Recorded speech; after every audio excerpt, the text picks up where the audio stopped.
Well, guess what? It's 7 o'clock. This is the meeting of the Acton Select Board.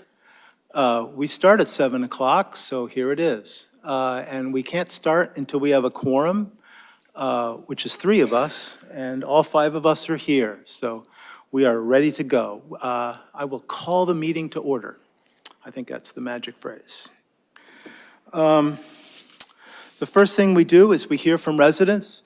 It's important for us to hear from people, so I encourage anyone online or in the room to speak up.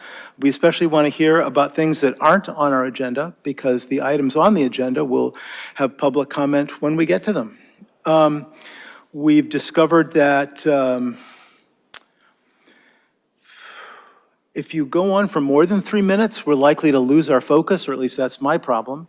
And so we're going to be limiting you to 3 minutes and during the comment. If you have more to say than that, a good way to deal with that would be to send us an email. sb@actonma.gov. Are there any residents with concerns to express?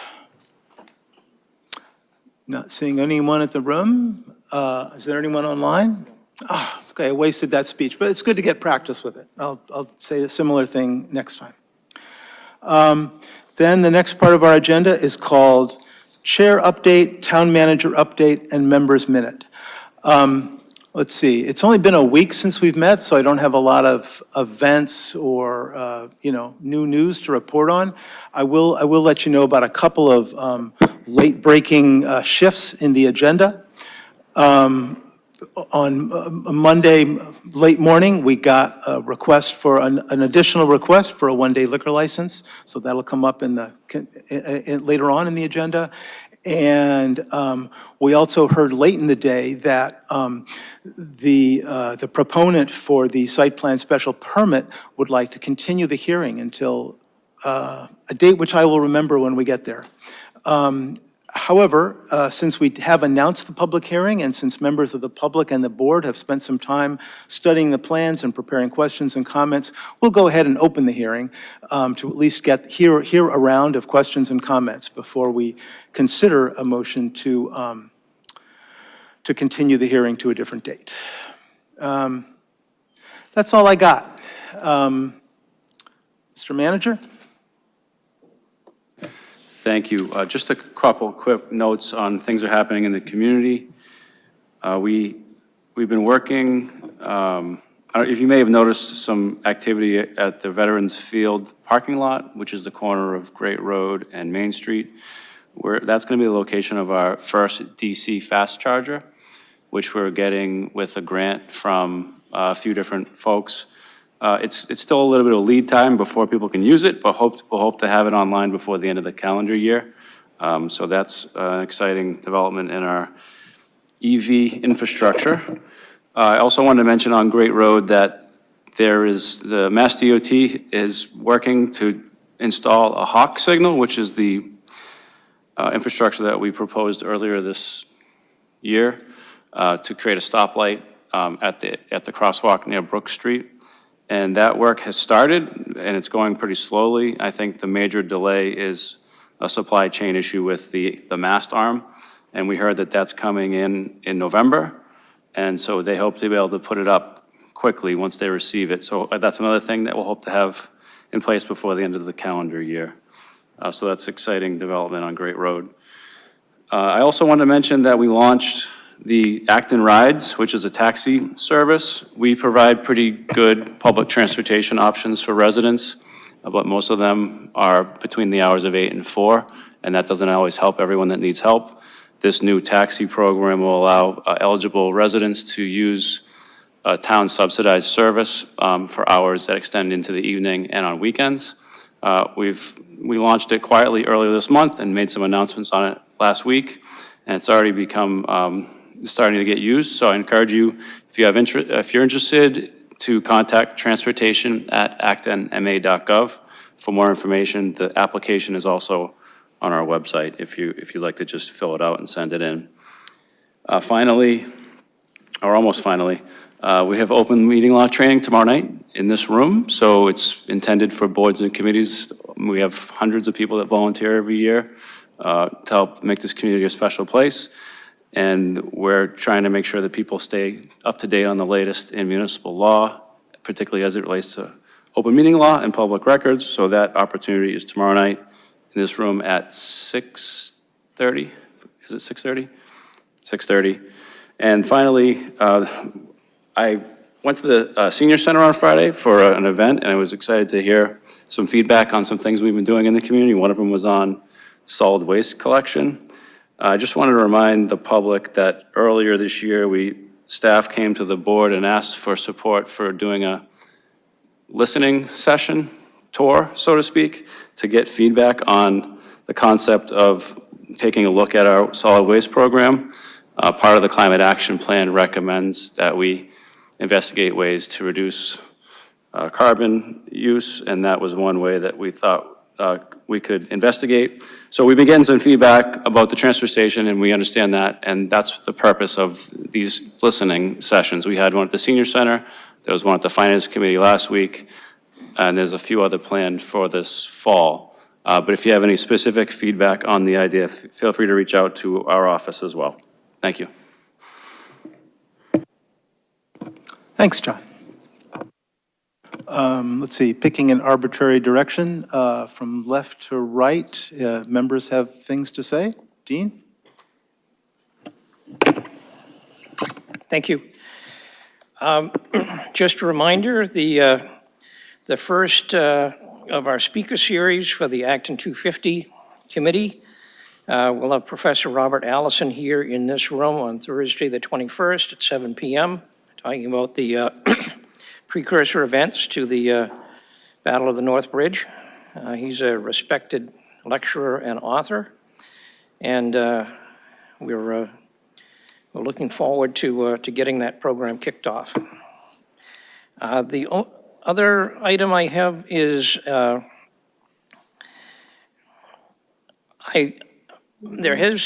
have gotten some a few people reached out to me with questions about the Acton Concord Regional Emergency Communication Center because there continue to be some articles written about it in the Concord Bridge, the online paper over there. And I have nothing to add about the situation there other than what has been discussed here in the select board meeting a month or so ago. So I'm wondering if the town manager wishes to update us either tonight or at our next meeting. I think it was a significant effort which was attempted, and I'd like to get an update as to where we're going on that. That sounded like a question, and John is raising his hand. Thank you. Yeah, so for the last few years, we've worked with Concord to develop a regional dispatch center. We were notified earlier this summer that Concord is going to pursue other opportunities, and they're going to be reaching out to us formally, which hasn't happened yet, with regards to the status of our program that we're working on together. In the meantime, while that news was hard to hear, we're still continuing to look at the feasibility of a regional dispatch center, including the direction I received from the board earlier this summer was to talk to neighboring communities, which is work that we've started. I've also been in touch with State 911 to confirm that they're still comfortable with where we're at and what we're doing. So once we get formal notice from Concord, we'll sort all that out, and I'll report back to the board and seek direction if needed on next steps. We haven't had just to clarify, we haven't had a board of directors meeting since that news came about. So I haven't had any direct communication on the matter with Concord yet, but I expect to soon, and I'll keep the board and the community apprised as we move forward. Thanks, John. Anything else, Dean? Nope, that's it. Thank you. Fran? Thank you. Last week I attended the ribbon cutting for the Acton Boxborough Resource Center. It's a wonderful don't know whether to call it a facility or what, but it's a place in the administration building where families that are new to town can go to find out information about the school and community services, how to find out information about the community, and for the things that the school provides, they'll provide direction right there. And they will also refer people to either town if they have a question on a town service or something like that. It's really oriented towards people who speak languages other than English. And they've lined up translators in a number of languages, both student translators and adult translators in our community. They also have other things there, like they will help people who come from warmer climates adapt to being here in the winter for what kids need, and they have some gently used clothing to give them if they came unprepared and their kids don't have boots to go through slush or whatever. So I know Alyssa's actually worked on the resource center. I just attended the ribbon cutting, but it's a great thing for our community. Thank you. Thanks, David. Alyssa? Thank you. So I'll start off with a note about the Resource Center. I didn't work on it. I did attend a volunteer training a couple weeks ago.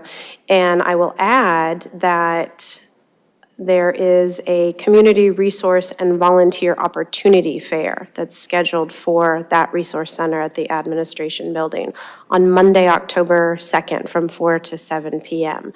This is a partnership between the Regional School District and Acton Boxborough United Way.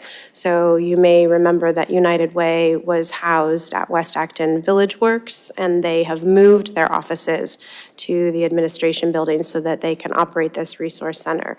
And the staff there want to emphasize that this is a resource center. It was originally planned to be called the Welcome Center, but they wanted to make it very clear that it's for everyone. So no matter whether you are newly arrived or you've lived in town for years, you're welcome to stop in and get connected to local resources. They have information on, the food pantry and household goods and all sorts of other local resources. You don't have to have kids in the school system. It's a resource center for everybody.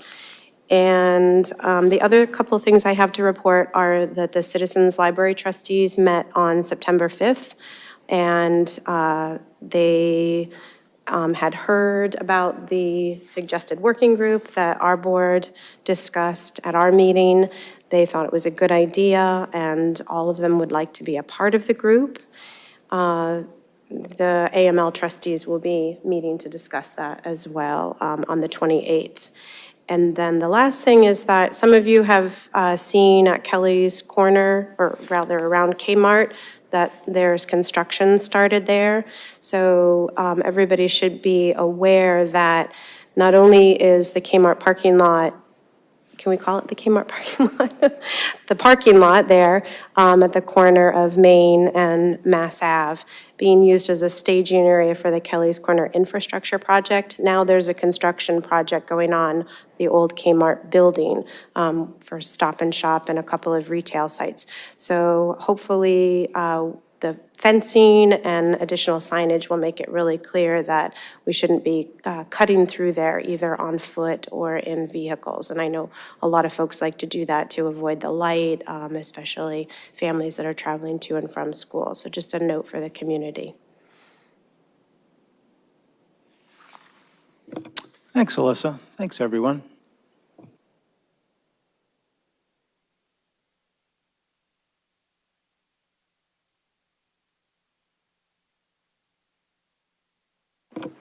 Okay, now we're going to go into the public hearing part of the meeting. I did check with town council about what I have to say, what the chair has to say to launch a public hearing. And it turns out there is no need to read the long and difficult to say URL for where to find out more information. So if you would like more information, I'm recommending checking the agenda, which has that link in it. So So here we go. All we really have to say is what the meeting's about, who's applying, and then we go from there. The Acton Select Board will hold a public hearing on now, in the Francis Faulkner Hearing Room, 204 at the Town Hall, 472 Main Street, Acton, and virtually, on the application of MAG RE Holdings Acton LLC for a site plan special permit under zoning bylaw sections 10.4 and 6.79 at 1 and 5 Nagog Park and 599 Great Road to redevelop the property into an automobile dealership. I'm looking around. I'm not seeing town council, but David and John might know about that. So the applicant has raised his hand. Great. Well, let's start by hearing from them.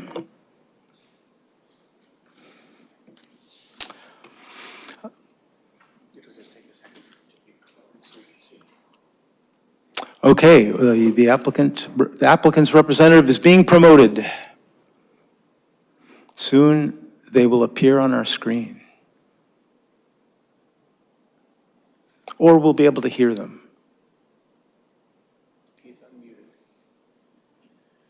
Mark, can you hear us? Yes, I can. My camera's just catching up with me. Hang on one second. We can see you. Good. Good evening, Mr. Chairman. Mark Bobrowski, I'm the counsel for the applicant. My office is in Damon Mill in Concord. Delighted to be with you this evening. We've had a whirlwind series of comments that have been delivered. Joining me on the phone tonight is Matt McGovern, the manager of the LLC, applying for site plan approval from you. And he's available. The last 4 digits of his phone, if that helps identify him, are... I found him. We're all set. Okay. So, Mr. Chairman, after consulting with your staff this afternoon, we have voluminous reports submitted by the planning staff, your peer reviewer, GCG, several town departments. For the most part, we have looked at the comments quickly and are pleased with what we see, in that there doesn't seem to be anything that we can't resolve, at least from a technical perspective. So we broached the subject with staff of asking you for a continuance.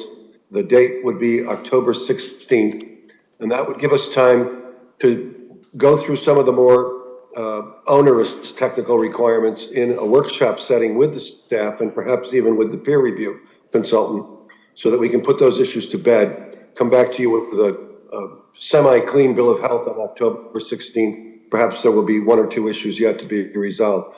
We think if we have work sessions with your staff in the next week to 10 days, we can clean up a lot of this, and that will leave ample time for the peer reviewers, 2 weeks, for them to be ready to write new letters for October 16th. I'm hoping that idea has some traction with you. October 2nd would be too soon. We don't think we can turn around the information that quickly. And the next meeting after that is November 6th, and we think that's a little bit late. We think we'll be able to be capable of making a strong presentation to you on October 16th. I hope you understand that the peer review letters and the planning staff letters turn on the fact that since the last meeting we had with you, we have now decided that we will just be applying for development of, I believe it's the east side of the property, and the west will remain largely as is. And that's in response to some of the questions that the neighbors have raised. We had another meeting by phone with Mr. Mangiarotti last week, and he asked some questions about tenant relocation and things of that sort. So we've tried to be responsive as best we can to the concerns of the neighbors, to the concerns of the town government. And obviously, as a result, the plan changed dramatically from what we had submitted before. Happy to answer any questions to the extent that you realize you're asking a lawyer, not an engineer. Thank you, Attorney Bobrowski. So since we learned this late and didn't have a chance to get the word out, we have opened a hearing. I'm going to accept comments and questions from first from the select board and then from the audience. If you can answer them, that's great, or if Mr. McGovern can answer them, that's great. Otherwise, you can just, take notes, and we'll get answers back from you when you're capable of answering them. Will do. We did, just as a preface to that, we did reach out to the Concord Water, or Concord Public Works, and told them we'd be coming back at a later time. And I believe John Crandall from McGovern called the board of directors over in Nagog Woods and told them the same thing, so. Great, appreciate that. Questions, comments from the board? Dean? Thank you.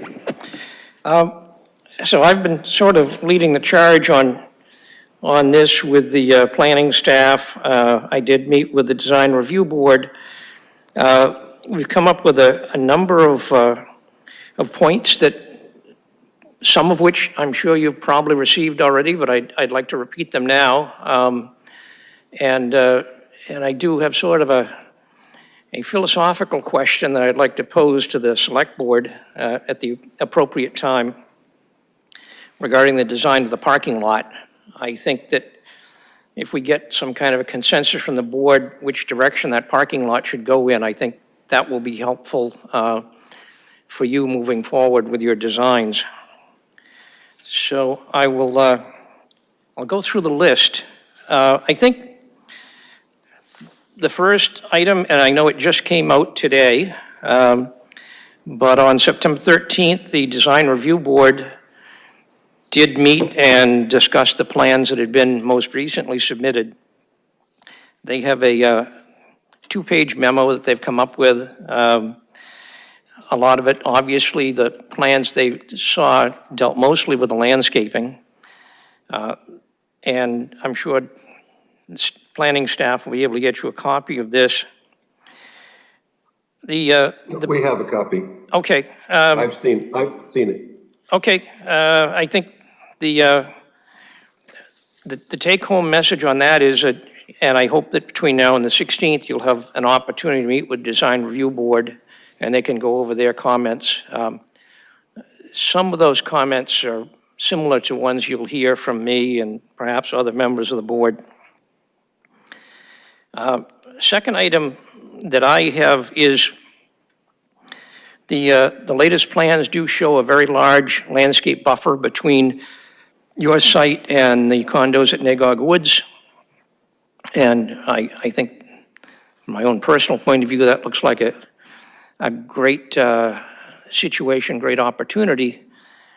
I think one detail that needs to be included in the plans is any of those buffer areas really have to be fortified to prevent the parking of vehicles within the landscape buffer. Those kind of areas frequently become informal parking areas. It's brought home to me the most as I walk down the Bruce Freeman Rail Trail and walk across the back of the McGovern Jeep dealership further down Great Road, that they're parking all of their repair vehicles on the landscape buffer area between the parking lot and the Bruce Freeman Rail Trail. Obviously, that's not what a landscape buffer area is designed for. I do have a number of pictures which I've shared with the town manager and with the planning staff. I think your client might be getting a letter from the zoning enforcement officer about those issues. So I think that you are going to have to include a detail to make sure that a physical barrier that's going to make sure that does not happen in the future with this new very generous buffer area that you've provided between your site and the Nagog condos. I think, referring to that area again, and I know that this is an issue that's been brought up by other members of the board as well, there's an existing walkway that goes from the condos at Nagog Woods towards, as a shorthand method, call it towards Crossroads. And I think that seems to be a desired amenity to include within that landscape buffer to allow the folks from the condos to continue to to walk across the site and get to the retail areas. So I hope that that is included. I think those are the main issues. Again, I'd refer you to the Design Review Board memo. That's really hones in on a couple of the landscape issues that they've discovered there, which I think they've got some very valid points. Turning to my colleagues on the board, you might notice that the plan that's been submitted and the waiver that presumably they're going to be applying for in a formal method is for a flexible parking plan. So the parking plan, which is shown, does not meet zoning, but it is allowable under the zoning bylaw. The rationale behind it is that it probably makes more environmental sense because it keeps all of the landscaping area in one area where the trees can interact. It's actually more of a forested environment. There's other issues as well about restricting the amount of area and the issues of maintenance of these cell-type parking lots. This is something that's been incorporated in our zoning bylaw for well over 30 years. So I know that the planning staff asked me specifically to quiz the board to see if the board is likely to approve that requested waiver. And also, the planning staff was interested in, there's been a request by planning staff about extending a sidewalk along Nagog Park Drive, and see if the board is interested in mandating that sidewalk or if they want to take a cash settlement on it instead, a donation, as it were. Those are the two issues specifically that planning is interested in, because some feedback from us will inform their decision-making and their discussions that they'll have with the applicant. So I certainly, whatever input folks have, I believe planning staff will be listening remotely to this as well, so we need to know where you stand on those. That's it. Thanks so much, Dean, and thanks for following this process all the way through. It's been very complicated. Comments or questions from other board members, including responses to Dean's questions? I see David and Alyssa. Alyssa? Thank you. Right now, I just want to respond to Dean's queries because I feel very strongly about both of those issues. I am very much in favor of approving the flex parking plan, and I would like the board to insist on the sidewalk extension along Nagog Park rather than granting that waiver. That's my personal opinion on the matter.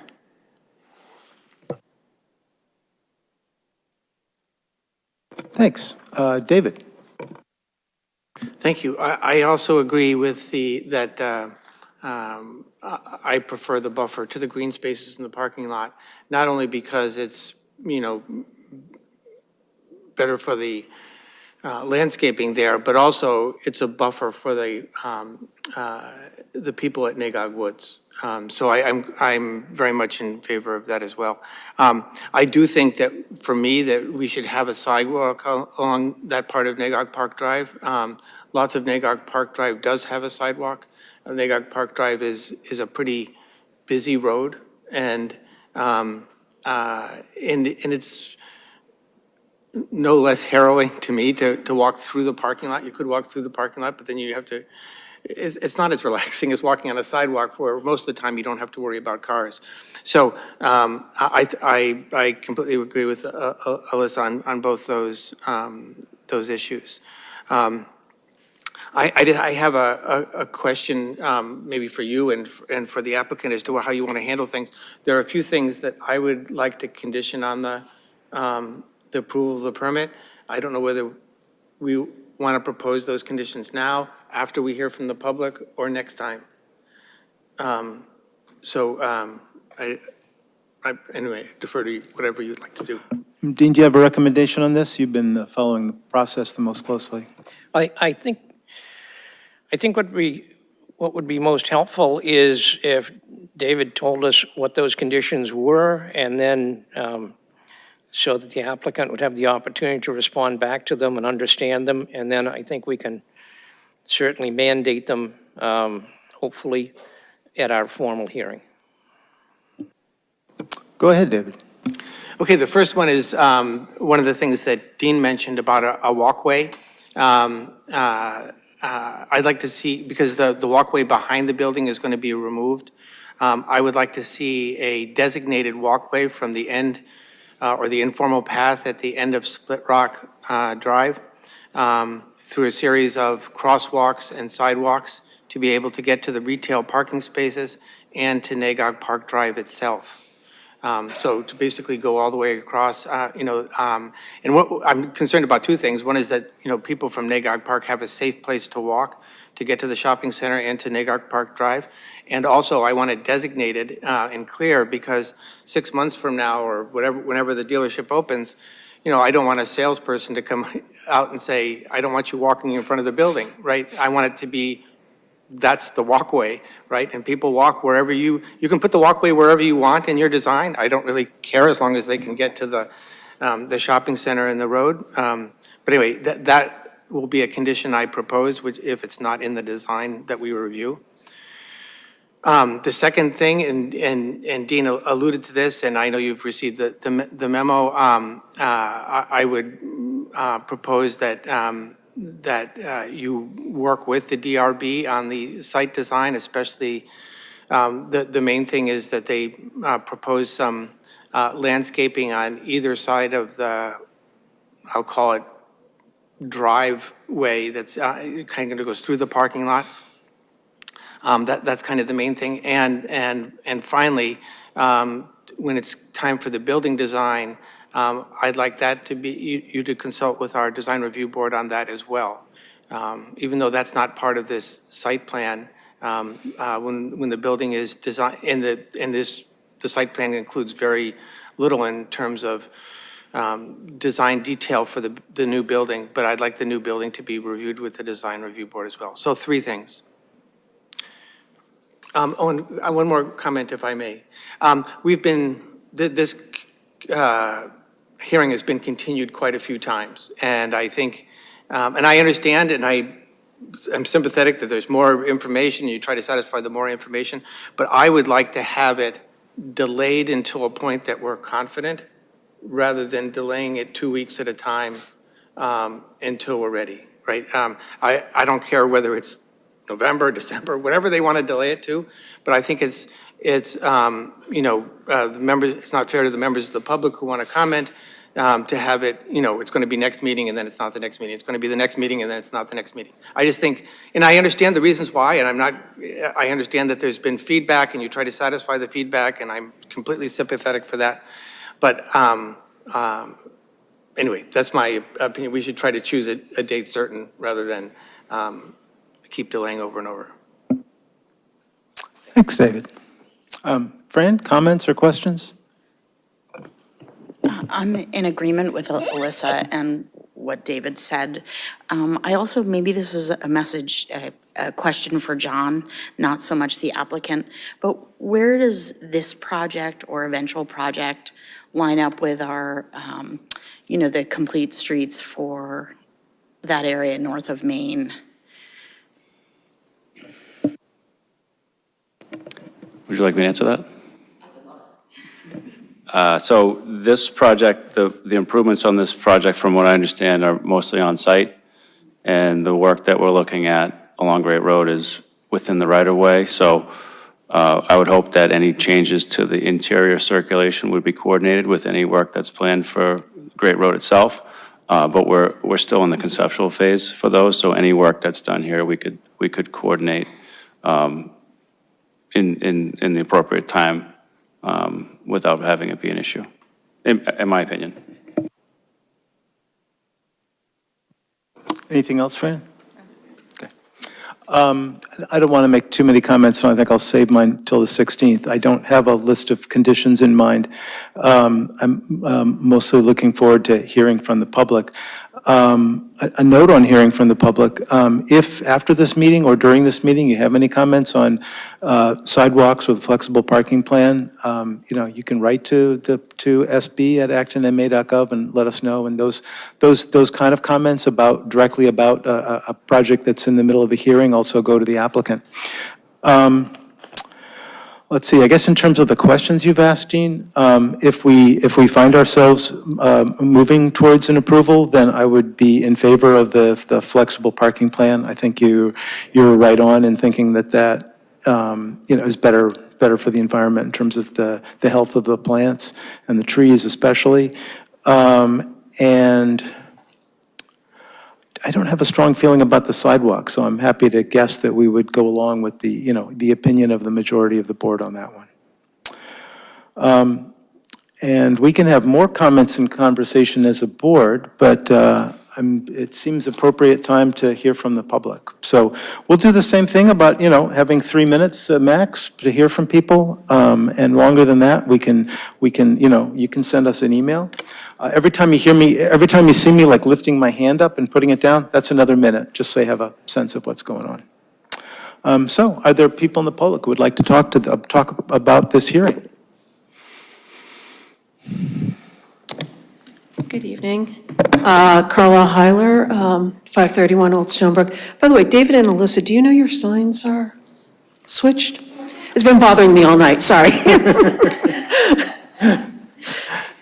That was a test. So, thank you. So I just want to, again, express my concerns as a neighbor. It would be one thing if I were buying into Nagog a year from now. I would have no right to complain because I would know what was going on there. I bought 7 years ago. There are people who have been there far longer than I have been. And I want to thank you all for hearing our voice about little things like that entrance at Split Rock and things like that.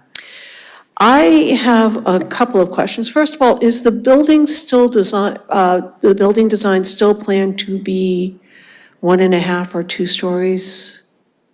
Because originally it was that 1 story plus the mezzanine, and the height was going to be a little bit different, which would have made a very non-architectural compatible building visible from my front door, which I have a real issue with. That sounds like a question? Yeah. Question mark? Okay, And- maybe the applicant can respond directly. Mr. Attorney Bobrowski or Mr. McGovern? I think Mr. McGovern could probably respond better than me on this. Yes, this is Matt McGovern. Can you hear me? Yes, I can. Absolutely. Great. So the building is going to be a single-level dealership for the majority of the footprint of the building, but there'll also be a mezzanine second level for some office space. While I appreciate that, I can see that from my front door. What I currently see is blue clapboard, which meshes with the area. A white tiled Subaru corporate dealership does not. And that is a bit of a concern to me, so I'm just going to put that out there to the board. I also have a question about who maintains the sidewalks. If you have ever walked along Great Road in the wintertime, it doesn't get plowed. And usually somebody goes out there with a snow blower if they think about it. But it's really important for people who don't drive or people with mobility issues that all sidewalks associated with this project be maintained all year round. So I wanted to put those out there as you're discussing that. I am very concerned about taxes that are being lost. Beijing Tokyo informed me the other night when I was there that they are closing on September 30th. Not only do we lose the tax base coming from them, we also lose a lottery station, Whether you love or hate the lottery is not at issue here. The town of Acton benefits from the lottery. So we will be losing a Keno station and the weekly games or daily games or whatever they are. So we are losing lottery revenue there. Synergia is my hair salon. My colorist is there. They're moving to Westford, so they will be picking up my tax dollars instead of Acton. Anytime Fitness is now gone, and they have referred all clients to their other 2 locations locally. So that's 3 significant businesses in my neighborhood that are now gone, that have supported my community, and I am not happy at all about that. I'm also very concerned about car carriers. Car carriers, as you may have noticed this morning, there was a little bit of a backup on 93 that kind of messed up traffic when a car carrier flipped. And granted, that one was carrying crushed cars, but that does happen. This is a neighborhood. There are school buses that go through there. We have a lot of students in Nagog, not to mention the kids up the hill in the Avalon complex. 25% of Acton's population is right along Great Road. So this is a real concern about the timing of car carriers. Not everyone gets up at 5 a.m. like me. That's kind of a genetic thing. It's how I was raised. A lot of people like to sleep in a little bit more. So that is, again, another concern I want to raise to all of you, is hours on the car carriers when they can and cannot come in. And the 6 a.m. thing, not always a good thing. And we need to coordinate it around school bus traffic as well. I don't think those are unreasonable asks. Since there's no way we can stop this at this point, it's very clear to me. So I am just going to put those conditions out to you as a member of the community. Thank you. Thanks so much. Okay, Miles Fidelman, also 531 Old Stone Brook in Nagog, and a butter, also a board member of Association 3, though I'm speaking for myself. First of all, I want to say that this whole thing is insulting. The fact that they can't even bother to show up in person and request and let us know that there was a continuance again. And I actually think it's a delaying tactic, because it seems to be that this is being presented as a fait accompli. They're going to play with the plan at the edges, wait for businesses to drop out. And we just found out that Beijing Tokyo, who you were assured would have a new home, is going to be closing. So let me keep this short. Rejected, once and for all. Drawing things out is just making this difficult for everybody, leading to businesses closing. If you have the authority to approve it, you have the authority to reject it. And my statement as one of the people you represent is reject it. Pure and simple, and defend it in court if necessary. First of all, manifestly, it's a change of use. Maybe it's some wiggle room in the language, but replacing restaurants with a car dealership is a change of use. This is a this is a village center. It is a business center. It is a community resource, and replacing it with an auto dealership is manifestly disruptive. It will probably affect property values, and let's not have it. Now, if they were to come back and propose a significant upgrade to the complex that retained it as a shopping complex, maybe add some public facilities to it, and the way Village Works did in West Acton, that was manifestly to everybody's business benefit. But that's not what's happening here. So it's big, it's disruptive, it's unwanted, it's going to affect the neighborhood, it's going to affect property values. You're here to represent the community. You have the authority to reject it and do it on our behalf. Please exercise your responsibility and your duty. Thank you.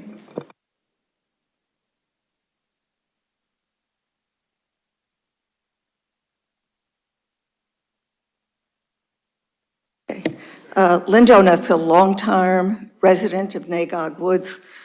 former board of directors, on the board of directors, now on the board of managers. And I live on Split Rock.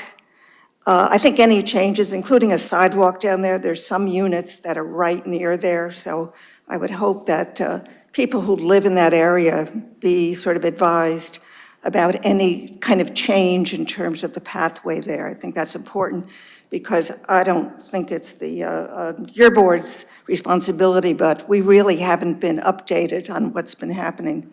And that maybe our our management company needs to do this about what's happening. I had another question. I walked by the pond many times over the years and seen it deteriorate. And I know in the original proposal, McGovern talks about cleaning up that pond. Half the pond is sort of NAGOG's responsibility. I believe the other half goes with the shopping center. Along 2A, so many trees have gone in, aside from debris and hubcaps and everything. I wonder whose responsibility is that?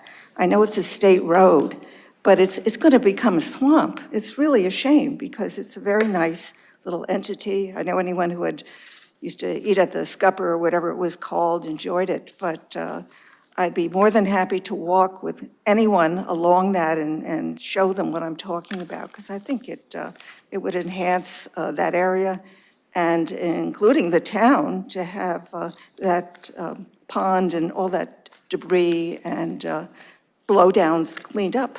And also, in the past, I've seen a heron there would be frogs, and now it's not the way it used to be. Okay, thank you. Just before you go, I just want to make sure I understood. You're talking about the, like, Little Nagog Pond, the one Yes, that's exactly. okay. Thank you. Yes, particularly it's on the roadside. If you walk along there, just a lot of stuff has fallen in. And like many waterways in the area, they've been compromised, so there's a scum on them. And but it's a shame because it's going to just become a swamp, I think. And okay, thank you.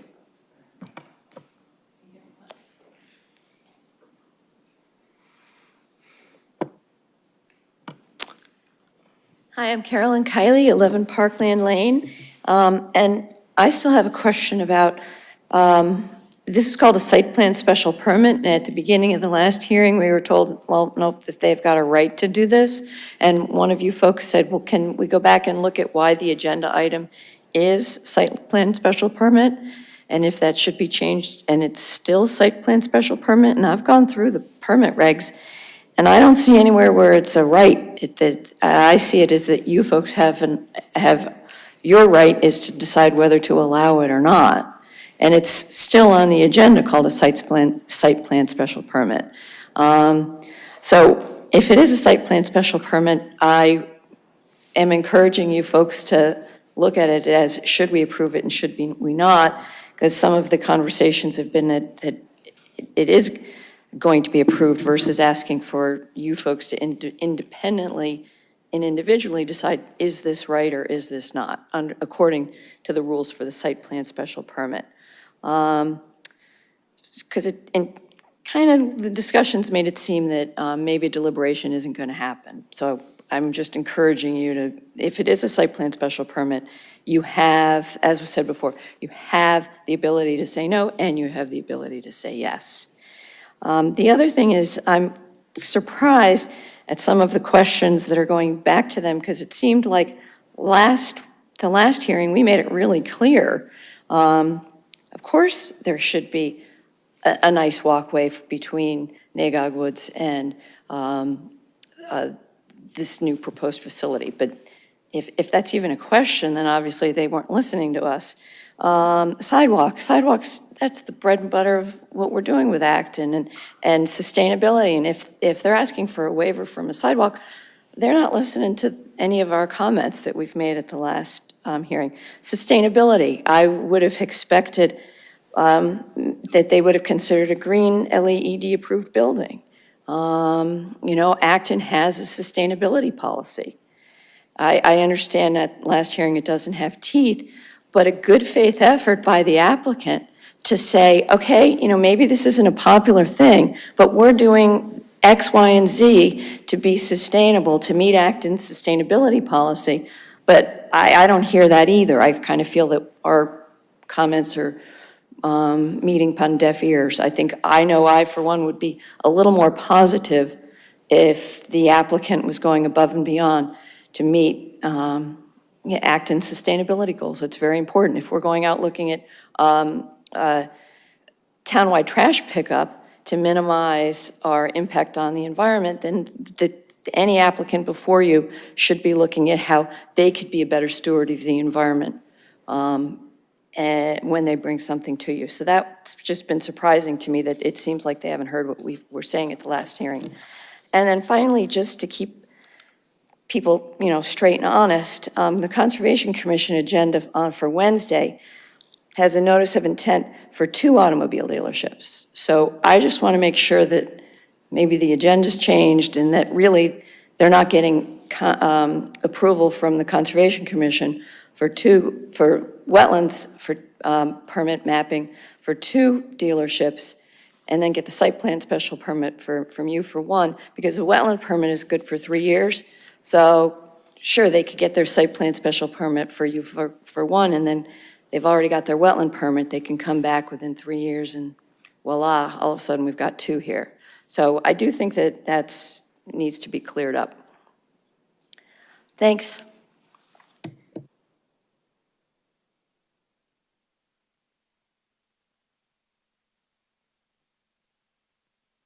Online who'd like to make a comment? Before we hear second comments, I'd like to make sure we've heard from everyone once.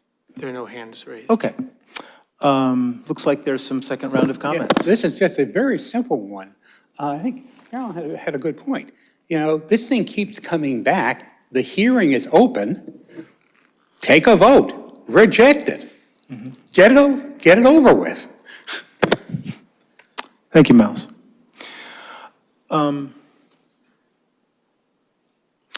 So some of what we heard tonight were questions.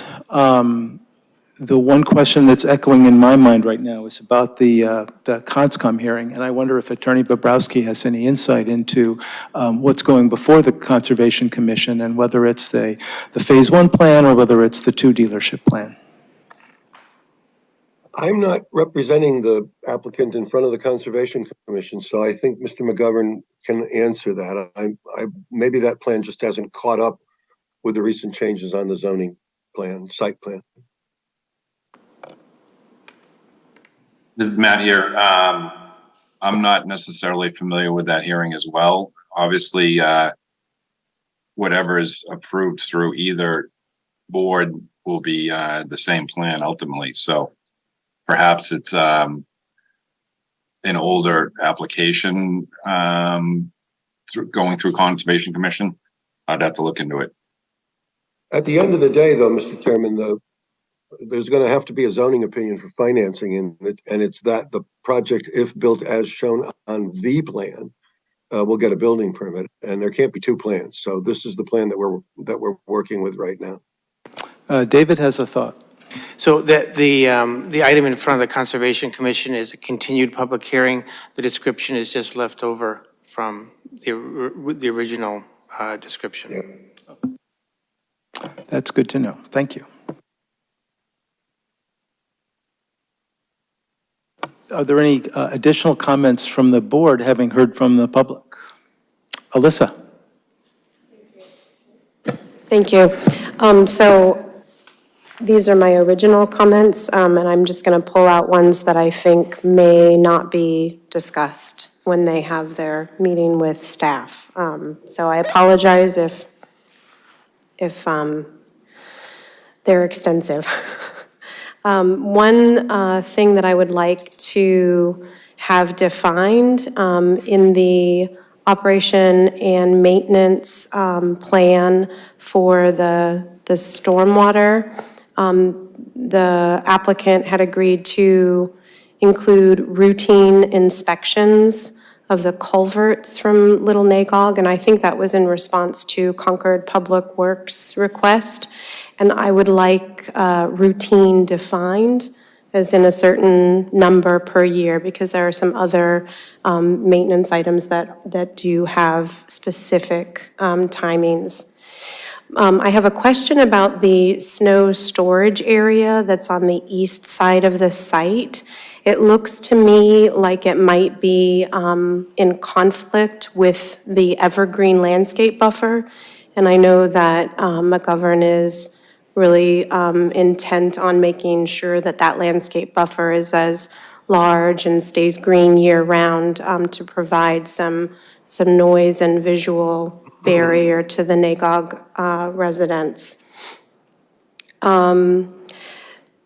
I think, yep, it was also Concord Public Works had requested some groundwater monitoring to compare pre- and post-construction groundwater quality.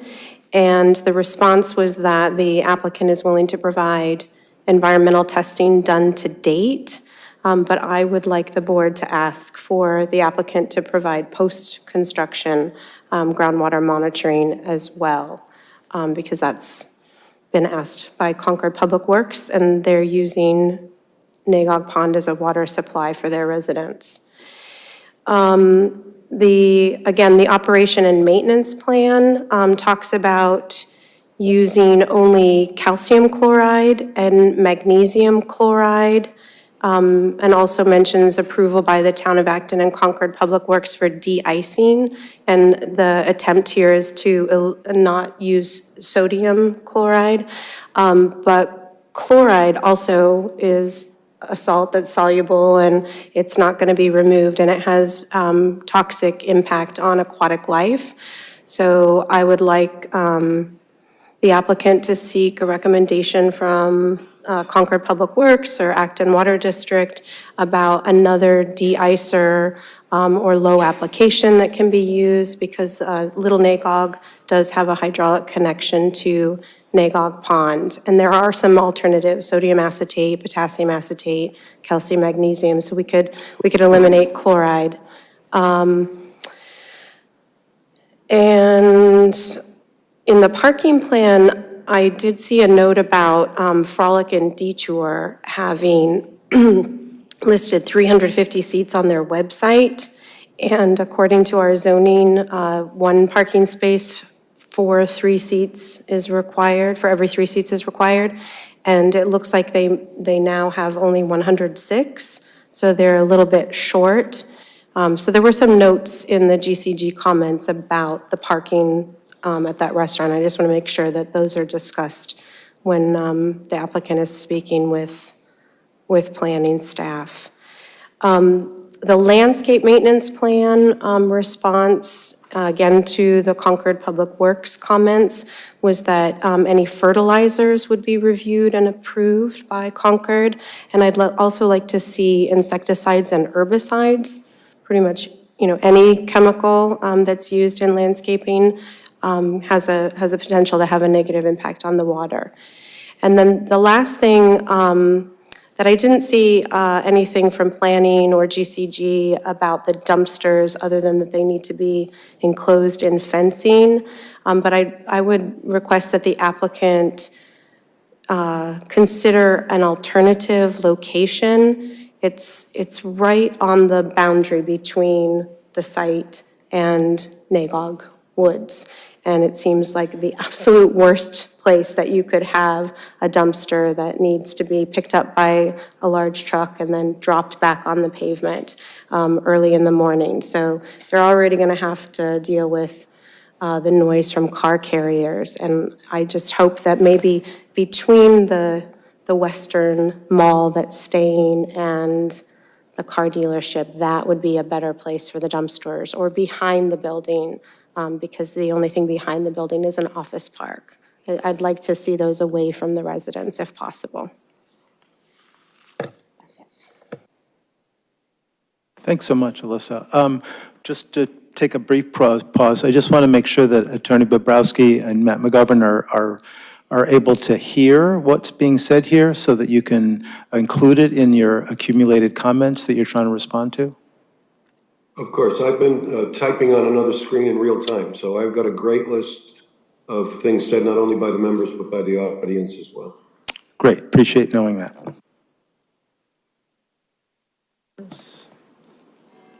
Dean? Yeah, I think Alyssa's comments about herbicides, pesticides, and fertilizers within the landscape buffer,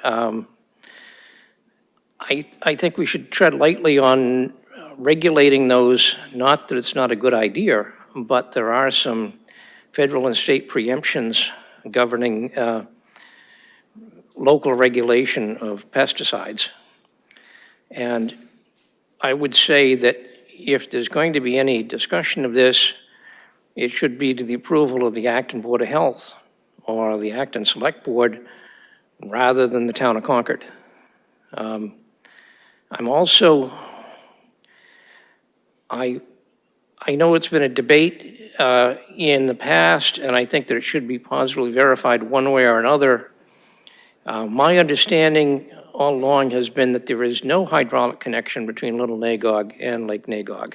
So I think before we lay that out, I think we really need to verify.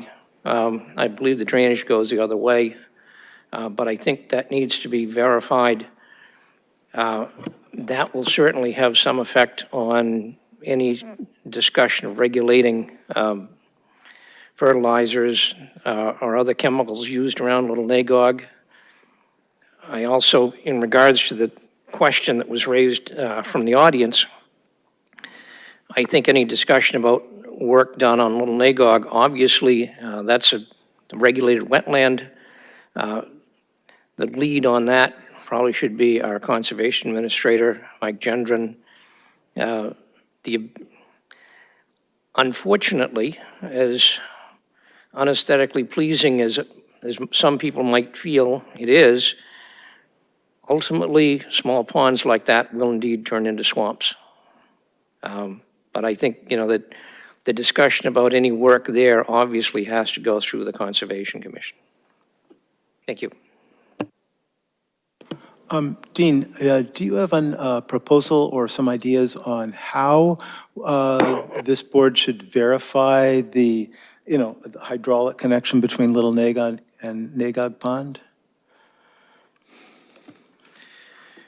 Well, I think the applicant should be able to verify that. I believe there's probably also some documentation held by the Town of Acton Engineering Department. And because Route 2A is a state highway, I believe Mass DOT would also show if there's actually any connection between those two. So I think my first thought would be working through the town manager, going to the town engineering department in Acton, and proceed from there. Thank you. And I'll bet you John heard that, so he knows to bring that to the staff meeting. Thank you. The only other comment I have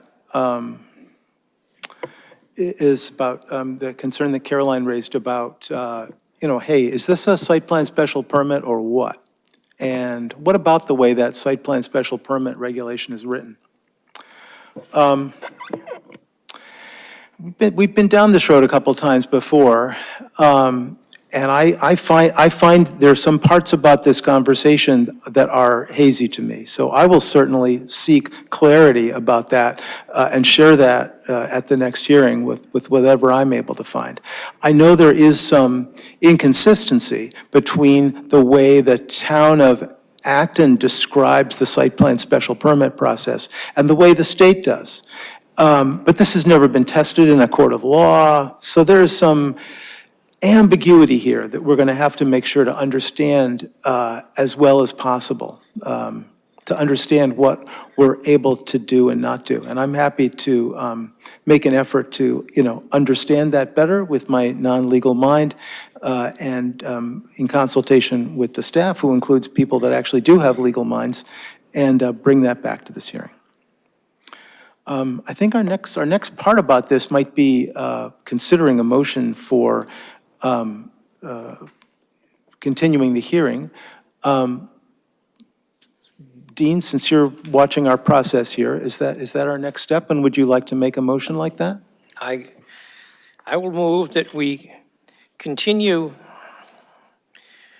the hearing on site plan special permit application 2/2023-490 for 1 and 5 Nagog Park and 599 Great Road. We continue that hearing until October 16th in this room at 7:10 p.m. Maybe there's a second out there. Second. Okay. Now we can have some discussion about that if people have comments. I see David's hand. I just would like, as per my previous comments, like to know how confident we are, or how confident the applicant is that that date will be made. You know, I would really prefer that we not continue it again. And so if they're not confident that they can make that date, let's set a date in November.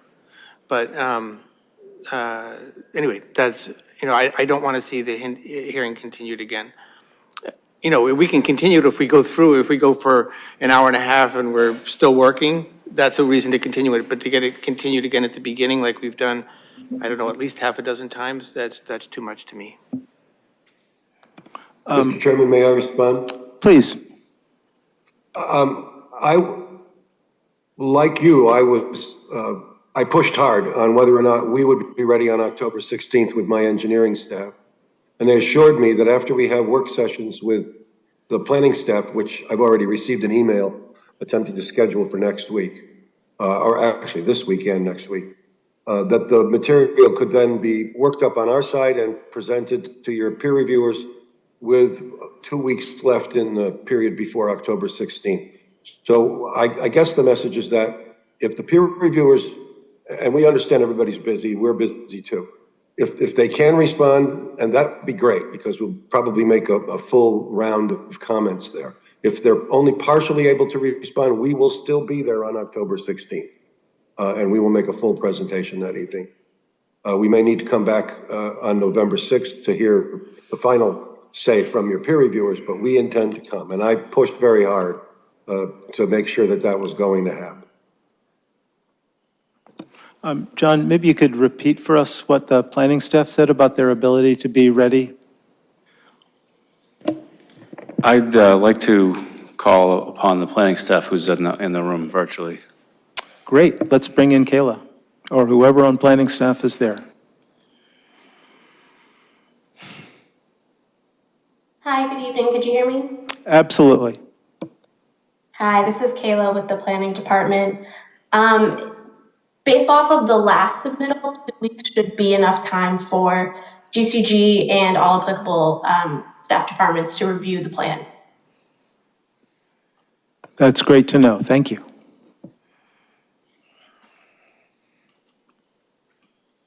Any last comments or questions before we, yes, there is at least one last comment or question before we vote on this. I would like to ask that any extension given that this has been going on since before the election, because the first delay was, oh, you're about to elect a new select board. That was understandable. And I remember over the summer, it was like, we want to come back in July, and you guys pushed back and said September. And now here we are in September, it's raining out, I'm here, and they're not. So I'm a little frustrated right now. I won't use my teacher voice. But I will say that any extension be the final extension. So if they say it's going to be October 16th and they ask for an extension, the answer should be no. And I'd like to see like a line drawn here, because this is my evenings. I'm missing 2 calls tonight that I should be on to be here, because this is an important issue to the community. You have disrupted my community, and you're not here tonight. I'm just going to say that to you, Mr. McGovern, and your staff who is listening in. I'm here, you're not. And that says everything to me right now. Thank you.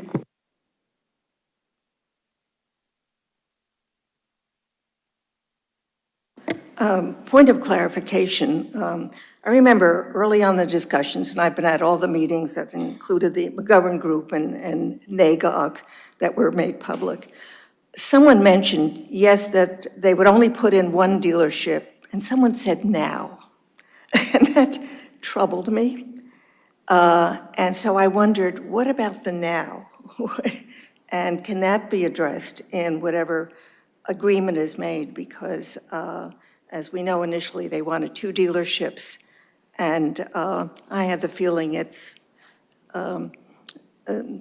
they were thinking ahead.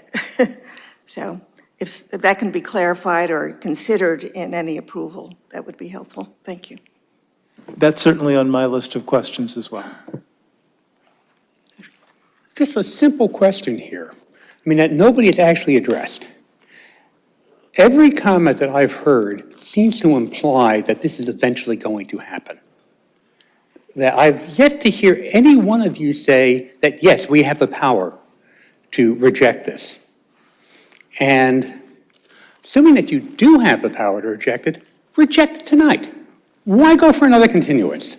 This thing is a pig. It's not going to get better with twiddling. Just tell them to go back to the drawing board. Thanks, Miles.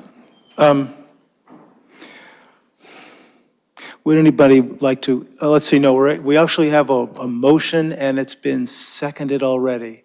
So let's make sure to get back to that issue next time so we can be very clear on whether we have, what sort of rights we have as a board about saying yes or no. So you'll be hearing from us again on that question. Alyssa. Thanks. I just want to let folks know here and at home that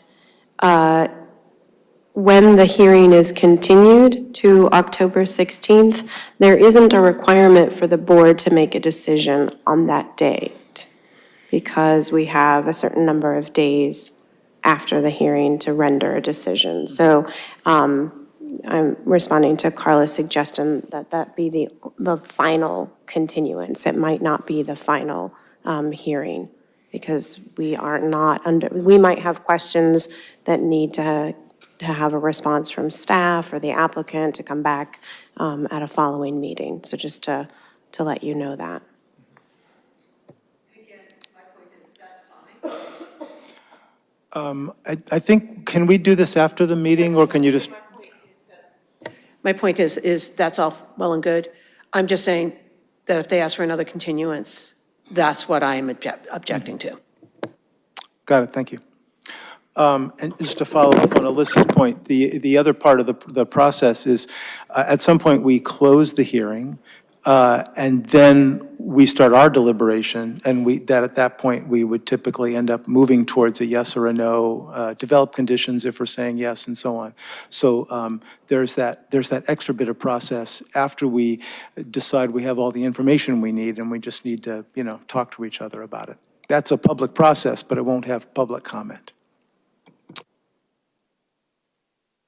We've got a motion on the table. It's been seconded. We've had a chance to hear from people. All those in favor of continuing the hearing, please say yes or aye.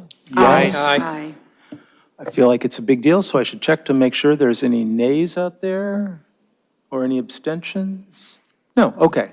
We've unanimously decided to continue this to the 16th and look forward to seeing all you folks from McGovern back here in person. Thanks. Thank you for your patience this evening, Mr. Chairman and board members.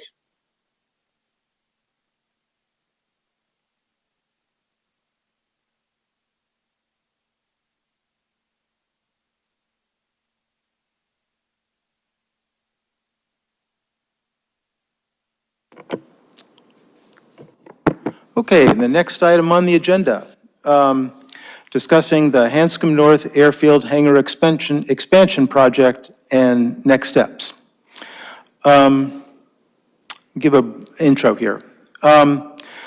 We talked about this topic at our July 11 meeting, as just to get some preliminary sense from the board about where we were at on the question of whether we wanted to write a letter or address somehow the issue of the proposed addition of 27 hangars, each able to hold 3 private jets at Hanscom in the north area.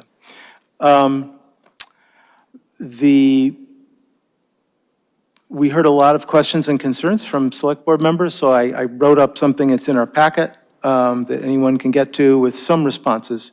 But then I hope we'll have a discussion tonight to get further on that issue. To summarize, we've got basically four steps in an argument here. And the first two seemed, and we can check this out, seemed to be accepted by either all the board members or a big majority of the board members about increasing emissions of greenhouse gases is bad for the world. It's not consistent with our state's climate goals. Two, each additional private jet trip emits a huge amount of extra climate-causing emissions. The third step and the fourth step, though, were where the interesting conversation happened and where there were some really interesting disagreements.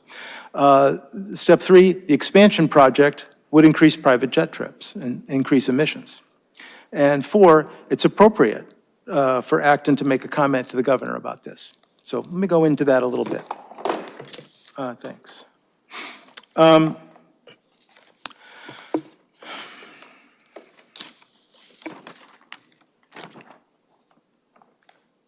So this has been at the heart of the disagreement between opponents and proponents of the project.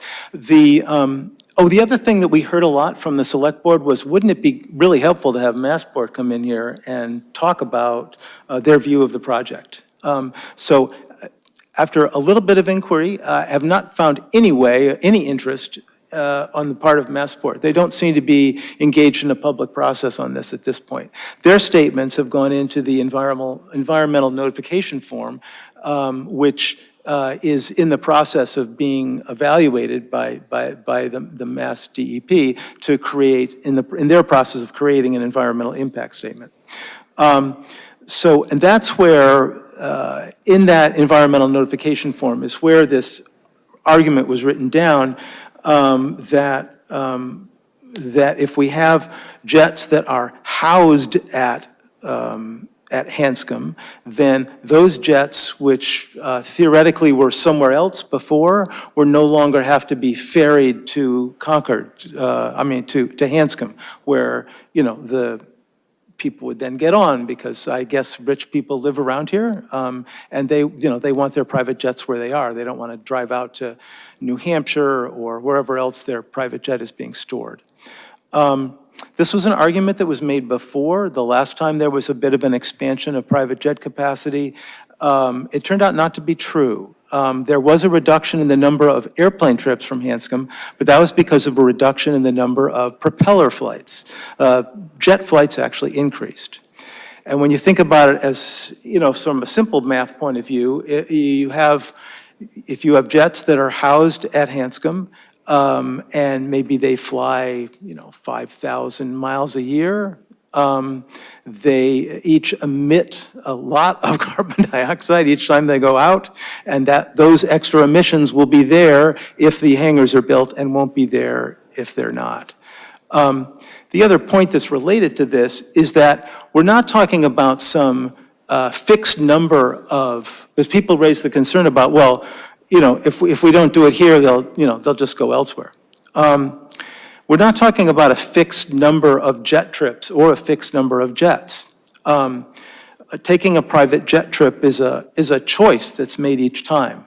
And it has to be weighed about the convenience of it, the cost of it, the logistics of it, and so that there are alternatives. People can fly first class. Depending on where they're going, they can take a limo. Depending on what sort of meeting it is, they could, have a really fancy conference call. And not adding this capacity at Hanscom keeps the dial turned towards it being a bit more inconvenient to have jet trips. So it helps create a situation in which, people will choose to take fewer jet trips, and maybe people will choose to buy fewer jets, or buy into fewer little condo shares, time slices of private jets. Whereas adding this capacity for an additional 81 private jets is just going to make it so much easier for people to fly their jets, and they will choose to use them.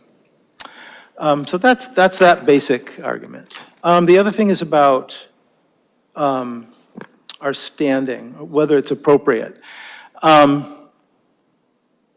And it's clear to me that we should not be commenting on every single project in the Commonwealth that's going to increase, capacity, that's going to increase emissions. This particular one, first of all, it's a really large amount of emissions that, as we saw at the last meeting, dwarfs the amount of emissions that we might be saving in Acton or even all 4 towns that are next to Hanscom. So each of those towns has a plan to reduce their emissions over the next 25 years. And any savings they could possibly make, including our savings, is going to be dwarfed by the increased emissions from these extra jets and extra jet trips. So we certainly, in service of our climate declaration, where we understood in that climate declaration that we would have to be reaching out to, state and federal partners to help get these emissions reductions done. This is consistent with that. And this particular project has drawn in many organizations and individuals signing petitions, working on the project. So this would not be, or what did I call it, performative windmill tilting. There is enough of a groundswell behind this that we have an actual opportunity to impact the governor's decision on this. The governor has, made a lot of pro-climate statements and some pro-climate actions. So this would be consistent with things she's already said to stop this project. I suspect she'll be waiting until after the environmental impact statement comes out before she makes a final decision. So we won't be hearing from her right away, but I think getting our word in there sooner rather than later is a good thing. So that's the basics. I'd love to hear from board members with thoughts, and I'd love to hear from the public about this.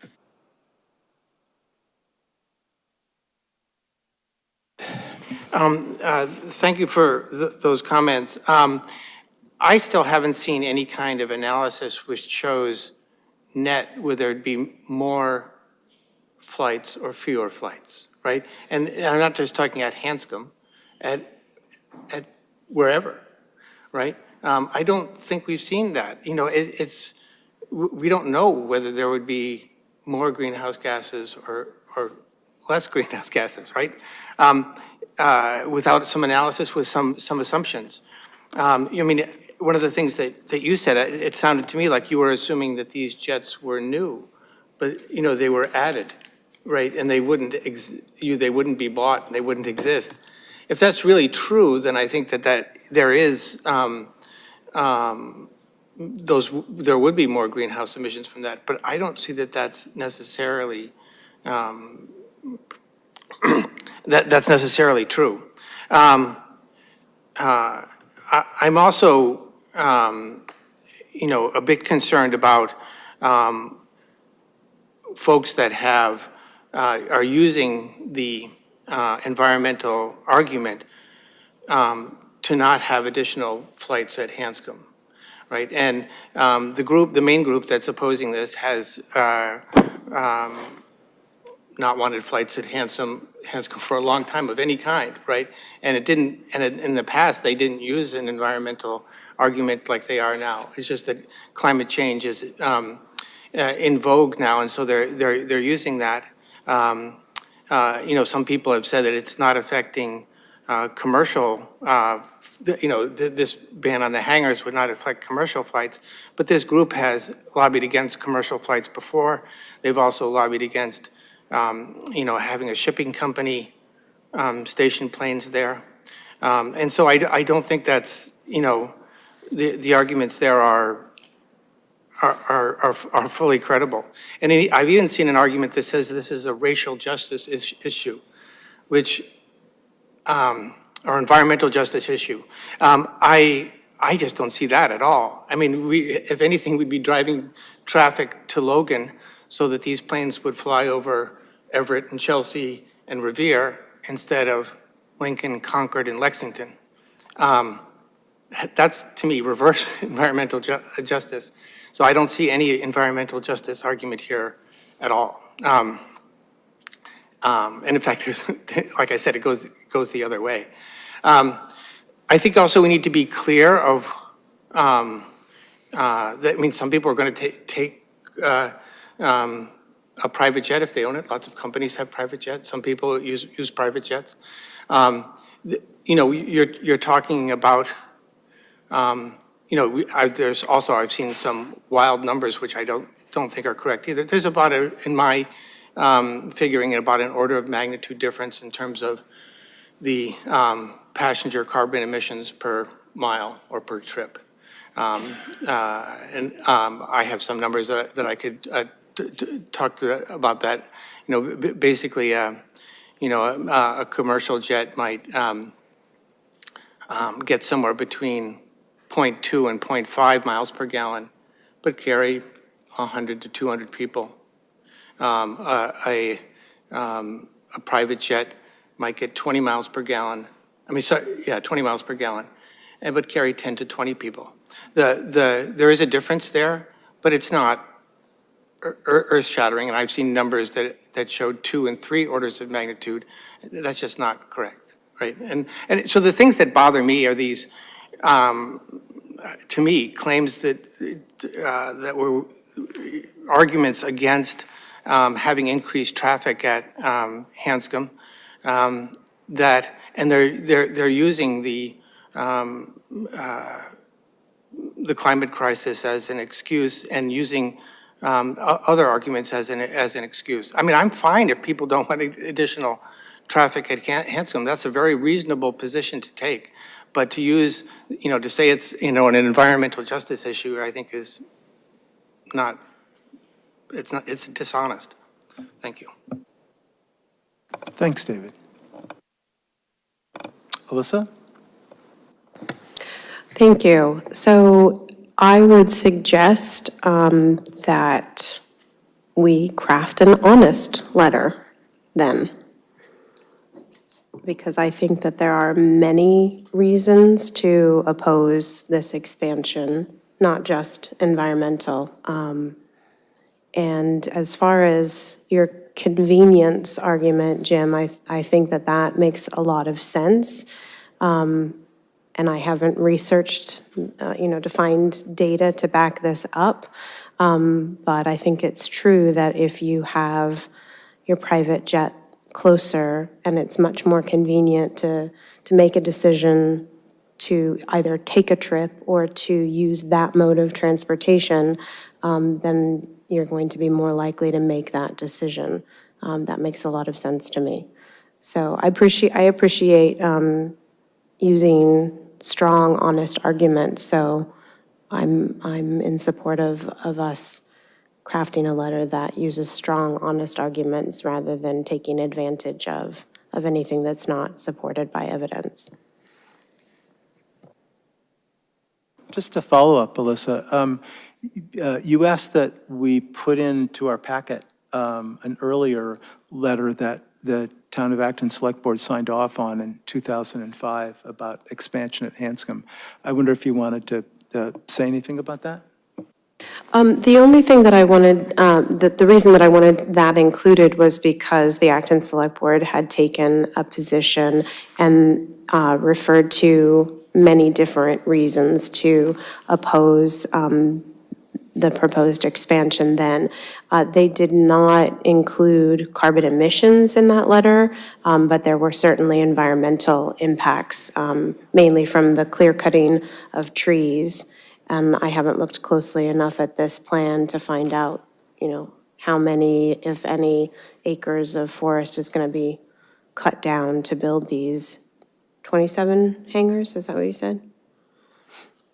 Yeah, it's on a kind of decaying part of the site that had already previously been cleared. There's there's sort of a collapsing hangar in there and some other facilities. So there is some tree clearing, but not as much as in the old days.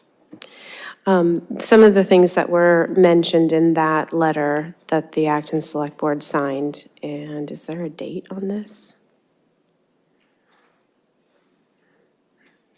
No, there's no date on it, sorry.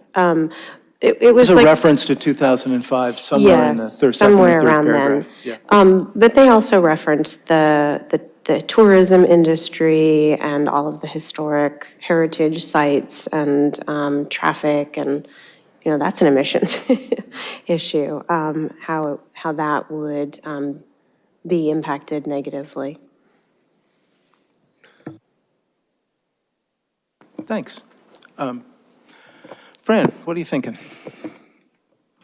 I just had a couple of comments in that I agree with Alyssa in that not so much in the emissions, although that's extremely important. That is a historic corridor with the Minuteman Park and, Concord's Alcott House, and it's just, steeped in our history.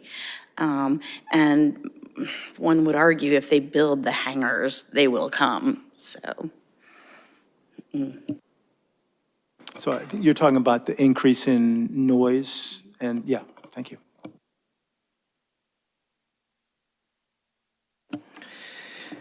Yeah, I think I made quite a few comments when we talked about it in July, and I strongly agree with David, and I think all of his points. I think that many of the points that he raised tonight were the same ones that he and I both raised back in July. When you talk about problems with CO2, presumably if there's a need for corporate jets,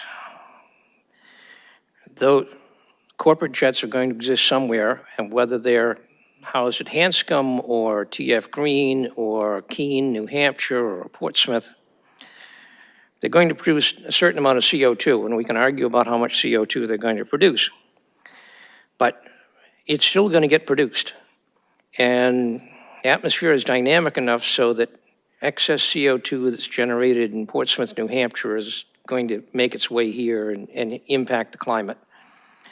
So I don't really see that prohibiting jet traffic at Hanscom is really going to have any worldwide impact on any kind of climate issues. I strongly agree with David. I mentioned it back in July. Years ago, I lived in Lynn, and that was an environmental justice neighborhood. And we were heavily impacted by the plane traffic in and out of Logan.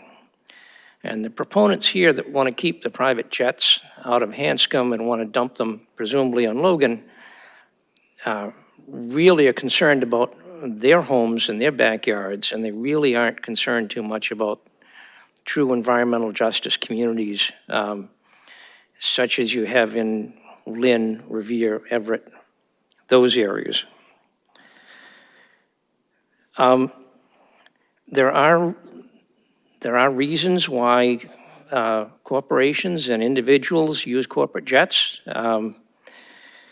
I think as far as the justification for the use of those corporate jets, we could look to our environmental czar, John Kerry, or our Federal Department of Transportation Secretary, Pete Buttigieg, and ask them why they find a requirement to use corporate jets where they go. I think it has a lot to do with convenience and with security. And I think that if we tolerate that from federal employees and we accept that from them, then I think that we should provide the same courtesy for those in the private sector who feel the need to use corporate jets. The idea, I could see a slippery slope here. Okay, we want to make things inconvenient for people, so we won't let them use corporate jets. And then the next step is we don't want to make things convenient for people to use commercial jets, which is what the argument was back in 2005 when the select board wanted to make sure that there would be no scheduled airlines going to Hanscom. We're going to make it inconvenient for them. And then the next step is we're going to make it inconvenient for people to drive cars, because look at all the CO2 that is produced by those cars. So we just keep ramping it up and going down that road. And I don't think that that's a viable argument. I think Hanscom does provide, it's an economic engine for the community, for the neighborhood. And I really don't think that we should be interfering with that. we do have a state process with environmental notification form. And I think that especially with this is a project that doesn't touch the town of Acton as far as a geographical point of view, I think we should rely upon the state to do this. And I would be opposed to any kind of statement posited by this board. Thank you. Let's see if I can provide a partial response to some of what's been said before we hear from the public. So the tagline at the website for Stop Private Jet Expansion says, "Stop private jet expansion at Hanscom and everywhere." So they understand that just trying to squash it here and have it come somewhere else doesn't create any climate good, and I totally agree with that. So we're going to be needing to, the state, to meet its climate goals, is going to need to find a way to, as you say, discourage private jet use, or, wait for the beginnings of electric private jets to show up, which have begun to show up, but they're still kind of expensive.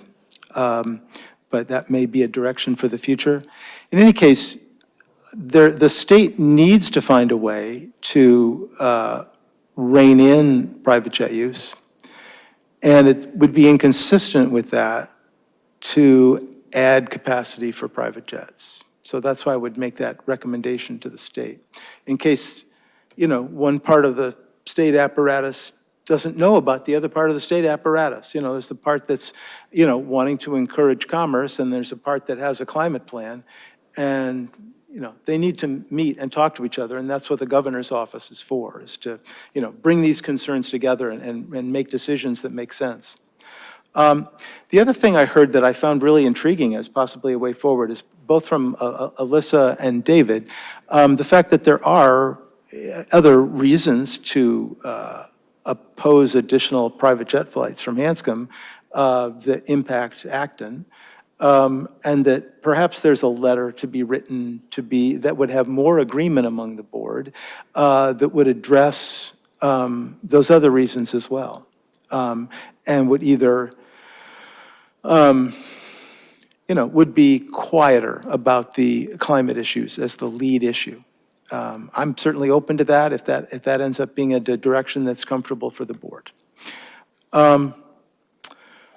Any other comments before we hear from the public and then wrap up? David. I just have one short question that maybe and then a couple of really short comments. Do you know if the environmental impact statement makes an attempt to analyze an effect on the number of flights? Does it do anything for greenhouse gases? Yeah, that's a new part of the environmental process in the state of Massachusetts that will attempt to include a statement about the impact of the project on emissions. So that could be coming. And do you know when that's due? It's the fall. There will be a preliminary environmental impact statement, then a public comment period, and then a final statement, which might not come out until early 2024. At least that's my understanding. Depending on what the environmental impact statement says, and what its breadth, I'd be interested in seeing that, right? And what a formal analysis shows. I want two other things I just like to say.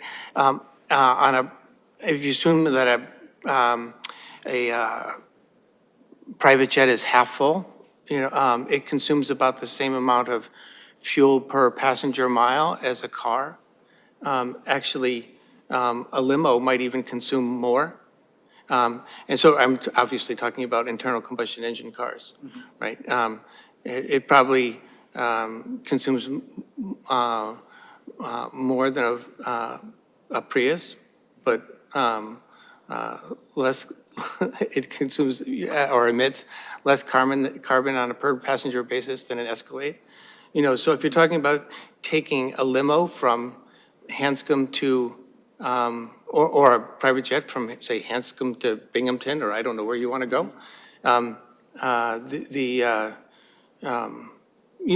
I'm not saying it's exactly the same, but it's pretty close. You know, it's less than 2-to-1 difference either way, and you can have scenarios that work either way. Again, a private jet with some assumptions gets 20 passenger miles per gallon. So it's 20 miles per gallon is, you know, per person. And on a commercial jet, it's about 200 miles per gallon, right? So if you, you know, if you had the choice yourself of driving from here to Atlanta or flying from here to Atlanta, you're actually consuming on a commercial jet less fuel if you take the, you know, fly out of Logan. So I just wanted to point that out. And finally, I would be open to another statement if there was a statement to be had, right? Depending on what the arguments were. I mean, if I agreed with the arguments, I'd be happy to consider that. So if, you know, if someone wants to draft a statement that we think we can agree on, that would be fine. Thanks. Please. One comment on the Save Our Heritage memo or whatever this is.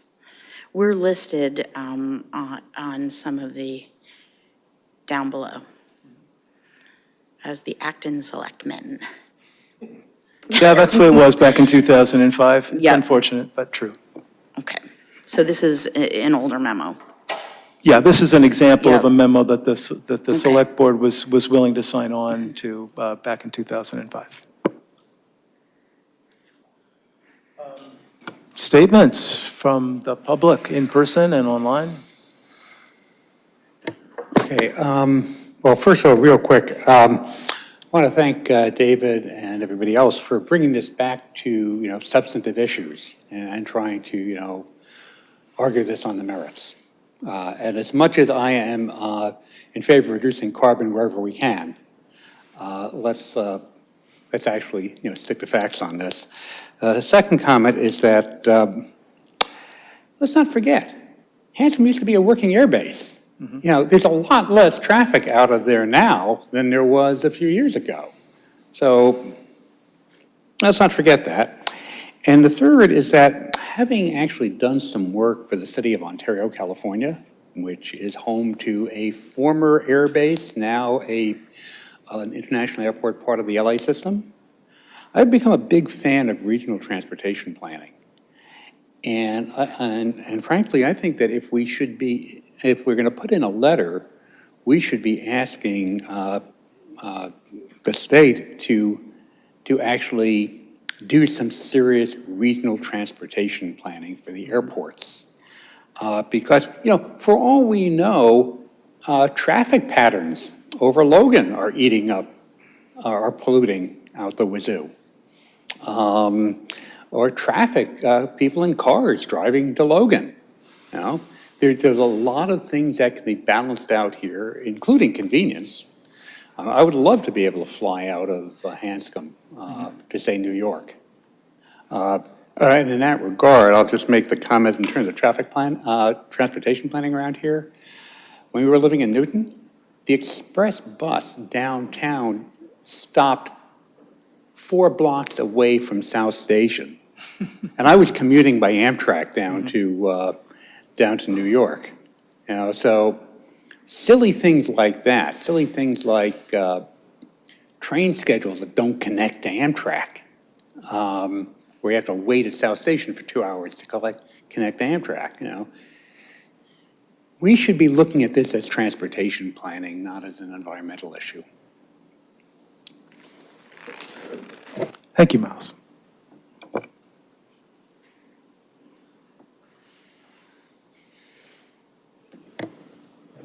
My name's Martha Rounds. I live at 13 Half Moon Hill.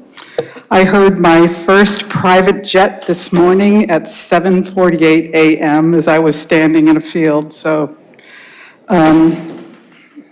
I just want to say that some people, and I've heard a little bit of this here tonight, that opposition to the Hanscom expansion is kind of a self-serving, NIMBY issue.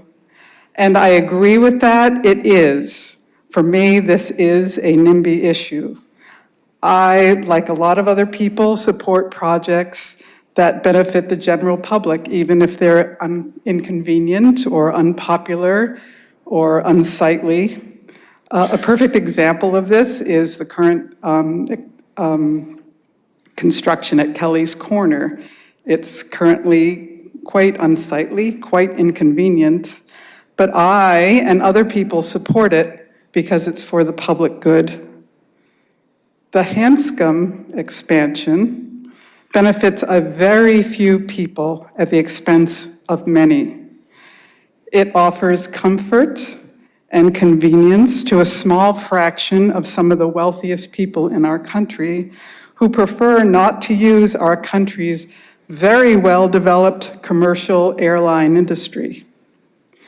We have four national or international airports within easy driving distance of Hanscom, yet those who insist on private jet travel deem these insufficient to their needs. Meanwhile, the noise from private jets, like I heard this morning, shatters the quiet all day, morning till evening, for tens of thousands of people in our region. Tens of thousands of people experience these jets every day. These jets pollute a lot. We don't even need to discuss that further. The impact of these jets lingers long after each one of them has passed over. But we as citizens gain absolutely nothing from the presence of that private jet. Nothing. So yes, this is a NIMBY issue. In this case, for very, very good reasons. I request that you, the members of the Select Board, create a statement that you can all agree on to halt the expansion at Hanscom. Not because that we don't want development, not because we don't have affection for corporate America, not because we just don't want in our backyard, but because we don't want to sacrifice the beauty and safety of our town and our Commonwealth merely for the comfort and convenience of a few people who could be flying on commercial airlines. So thank you very much for listening to me. Thanks a lot. Thanks, Martha.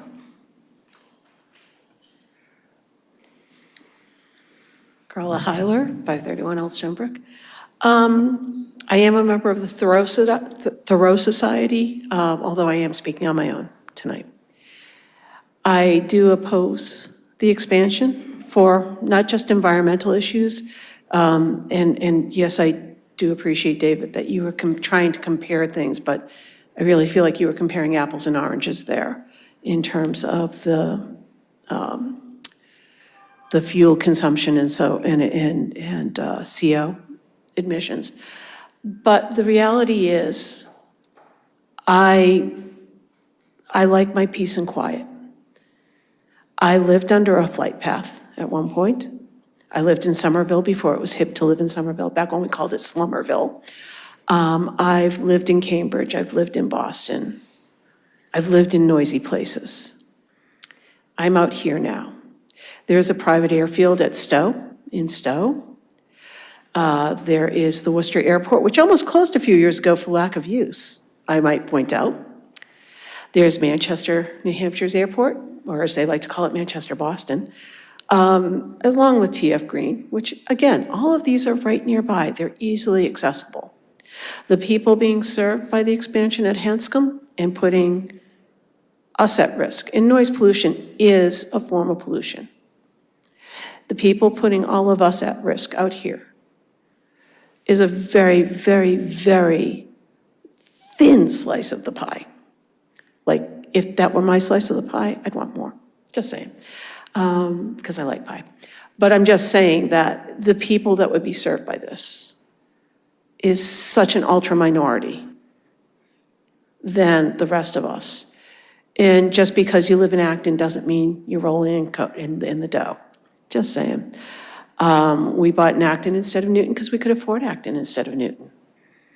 So, yeah, this is an issue that will serve a very small segment of the population and not the rest of us. And the environmental concerns and the pollution concerns are all ones we need to be aware of. And if you don't believe me, sit down at Walden Pond and listen to the silence sometimes. It's important to us. Thank you. Thanks, Carl.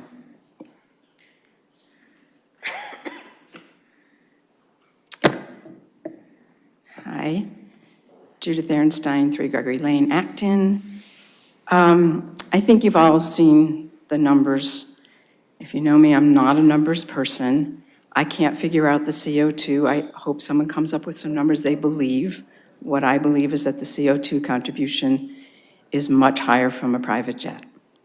I'm distinguishing private jet from corporate jet. I think corporate jets are one thing, and the private jets that we're talking about, these are jets for what they're calling the ultra-high net worth individual. There are not a lot of them, but they fly. And so who is this going to benefit? And to me, this is benefiting the people who can afford these jets or the people who can afford to charter them. The prices range to buy one of these jets, $3 million to $75 million. And that's not with maintenance and upkeep and hangar fees and airport fees and wages for pilots and fuel, which is another $0.5 to $1.5 million per year. So this is who is going to be flying. Also, there's a whole lot of detail around how they pay taxes, which apparently is significantly less than other people who fly on commercial jets. So we kind of know who this expansion benefits. These are people who are flying these jets who are considered the ultra-high wealthy people. And I'm not trying to demonize wealthy people. I think that I'm concerned about the people who fly these private jets, and if I'm generous, these are the people who maybe aren't aware of their carbon impact. Maybe they are, I don't know. But carbon knows no geographic boundary. This is both a NIMBY issue and a not a NIMBY issue. NIMBY's not a bad word to me. It's like, yeah, this is my yard, this is my community, these are the places I go to be quiet, and this will interfere.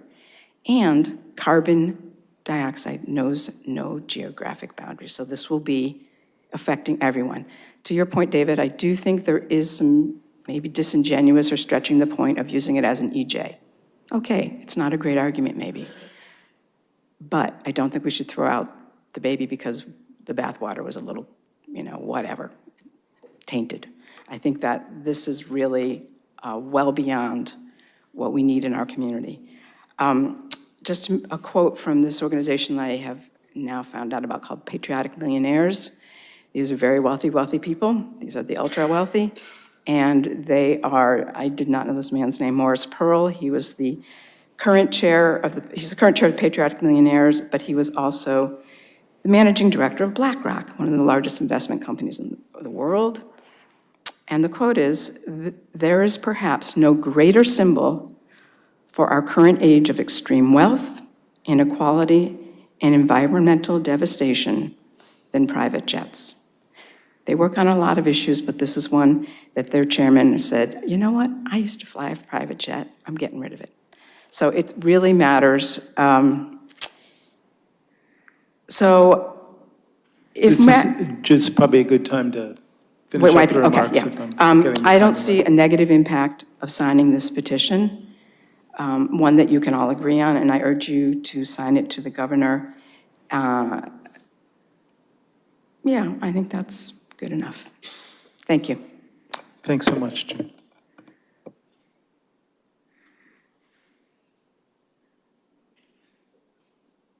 Hi, my name is Rob Hamilton, and I live on River Street in Acton. I'm not a member of any organization, but I'm very concerned about the climate issue. I I believe that, well, first, I know that the private jet industry relies very heavily on the infrastructure that's available to the jet traffic. And the number of private jets out there today is not a fixed number.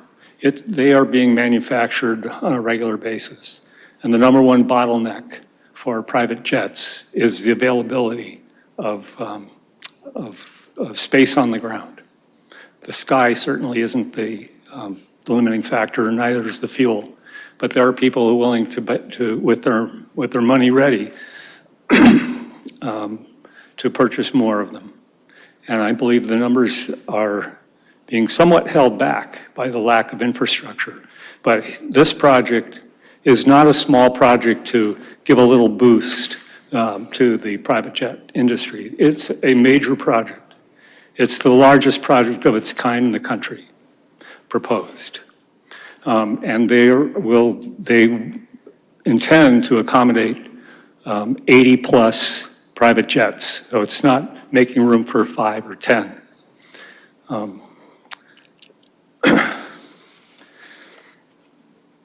So I looked at the Acton Climate Action Plan that came out of the 2020 special town meeting, where Acton declared its acknowledgement of a climate crisis.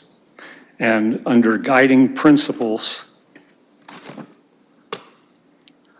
I'm going to quote, number 6 is becoming an active voice. So this is, the process of developing the plan has been informed by multiple guiding principles. And number 6 is becoming an active voice that pushes for state and federal and systems change needed to meet our climate goals. Now, the same Climate Action Plan talks about Acton's ability over the next, up until 2020, to reduce equivalent carbon by 250,000 metric tons per year. A 5% increase in private jet traffic will more than swamp all of that improvement that we're striving so hard to make. And every town is undergoing the same kind of difficult work to reduce carbon footprint. And this project has the potential to undo all of that work. So again, I urge you to tell the governor in some kind of message that this is an inappropriate project, particularly at its scale. Thank you. Thanks, Rob.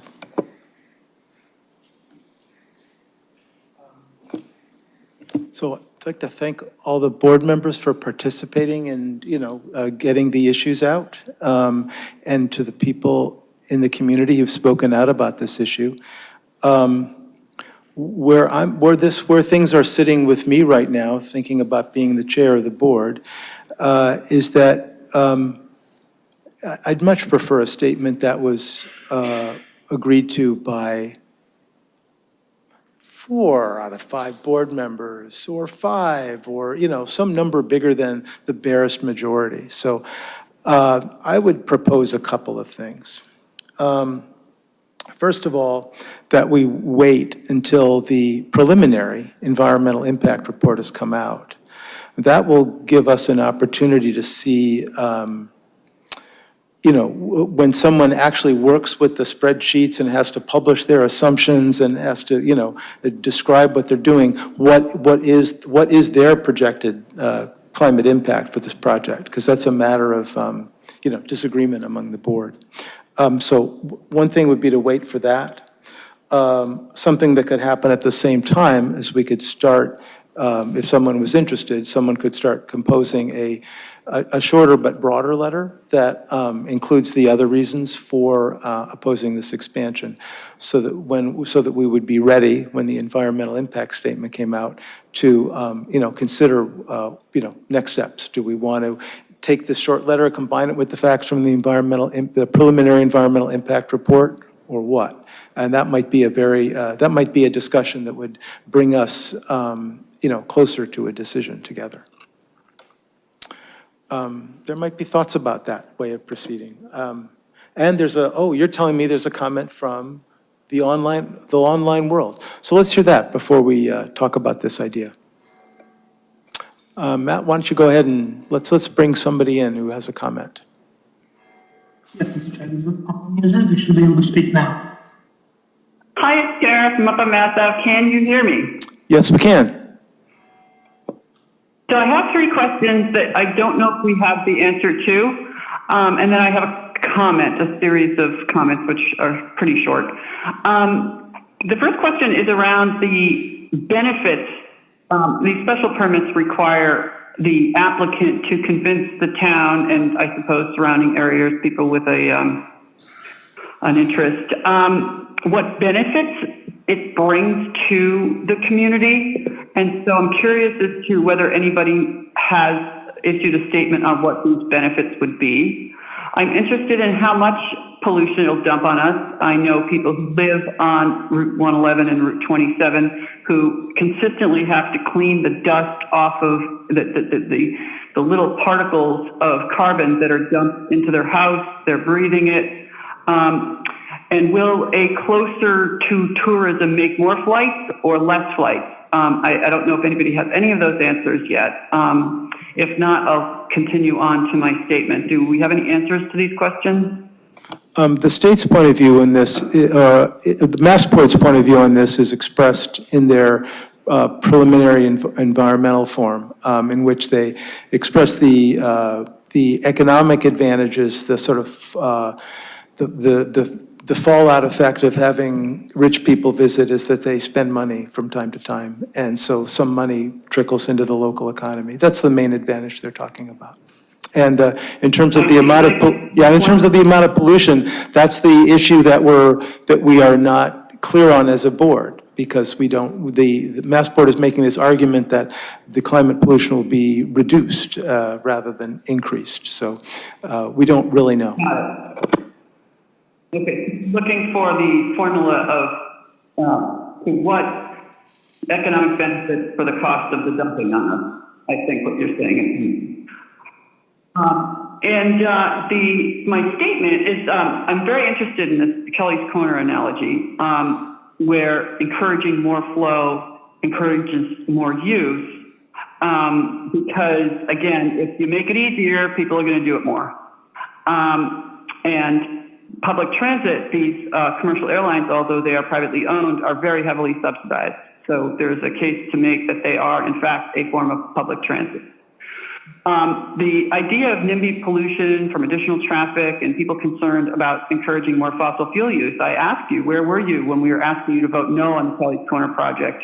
When we found that the increase in car traffic would pollute people, everyone who lives on Route 111 and Route 27, where were you when you found out that the KC project would encourage more car use? Where were you when we pointed out that the most vulnerable, including people with breathing issues in Kelly's Corner, where were you when we pointed out how many people do not have cars and would have to walk longer and more risky path across longer crosswalks? So the KC project encourages more fossil fuel use, and I believe a lot more than the Hanscom project, because as Dean has pointed out, forcing planes to go to Logan may not decrease the flights or the carbon footprint. I personally think it will. It's just my intuition, but that's beside the point. I believe the KC project is for people who are driving through KC, not for people who are living in KC, and that money should have been spent on public transit.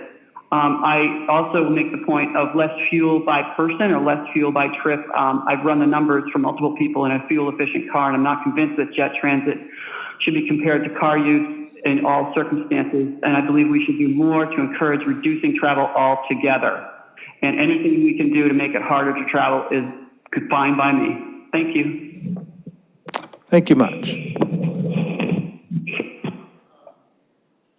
Okay, so I've introduced the notion to this conversation about waiting until the preliminary environmental impact statement comes out, and also wondering if anyone would like to work on a broader statement of support. So anyone have any thoughts about either of those two ideas?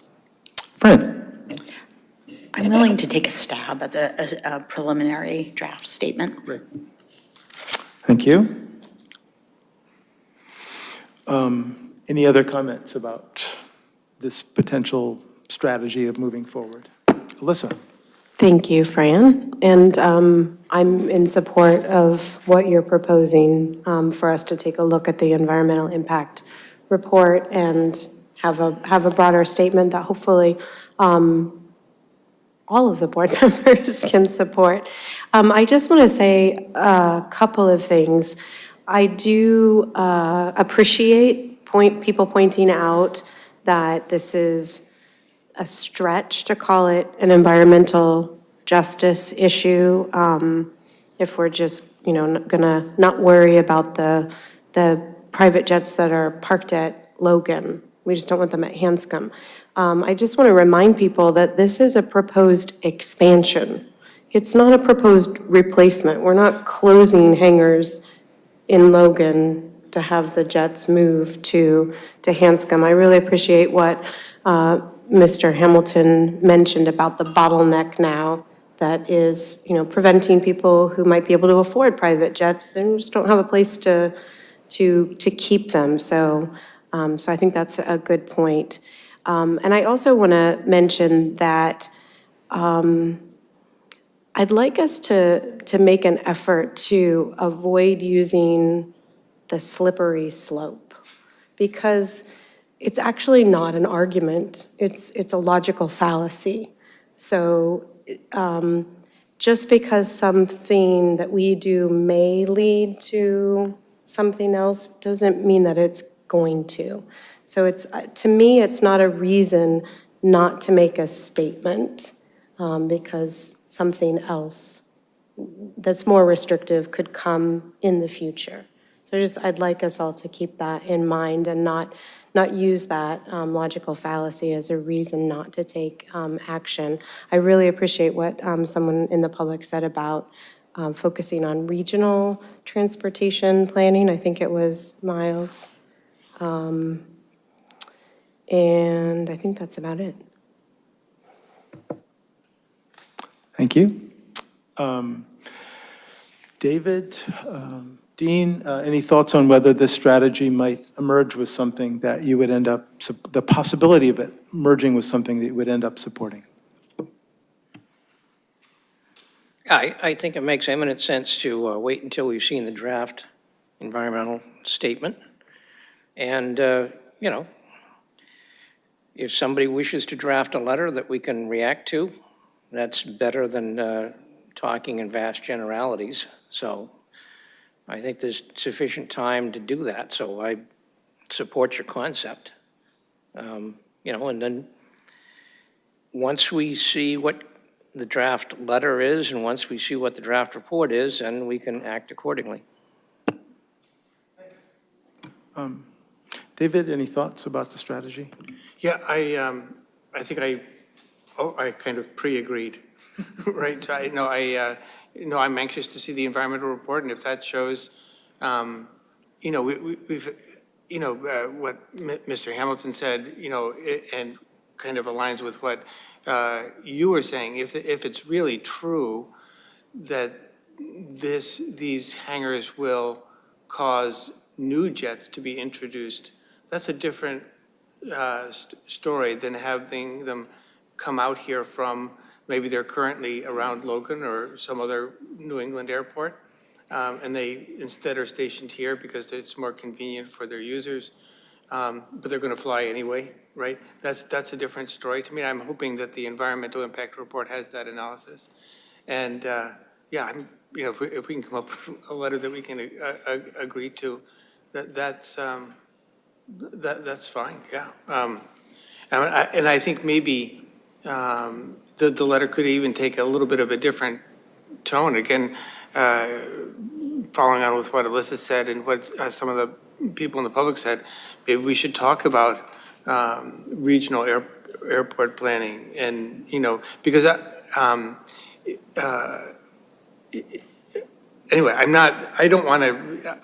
I think it's unfair to drive the traffic into poorer communities where they're already saddled with a lot of noise and other effects from from larger airports. So I'm concerned about that, and I'm concerned that what I signed I think is correct, right? That I believe what I'm signing is correct.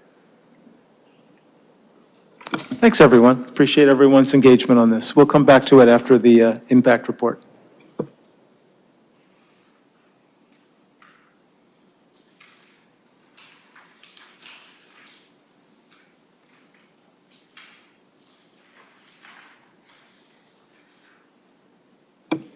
Okay, next we have some consent items.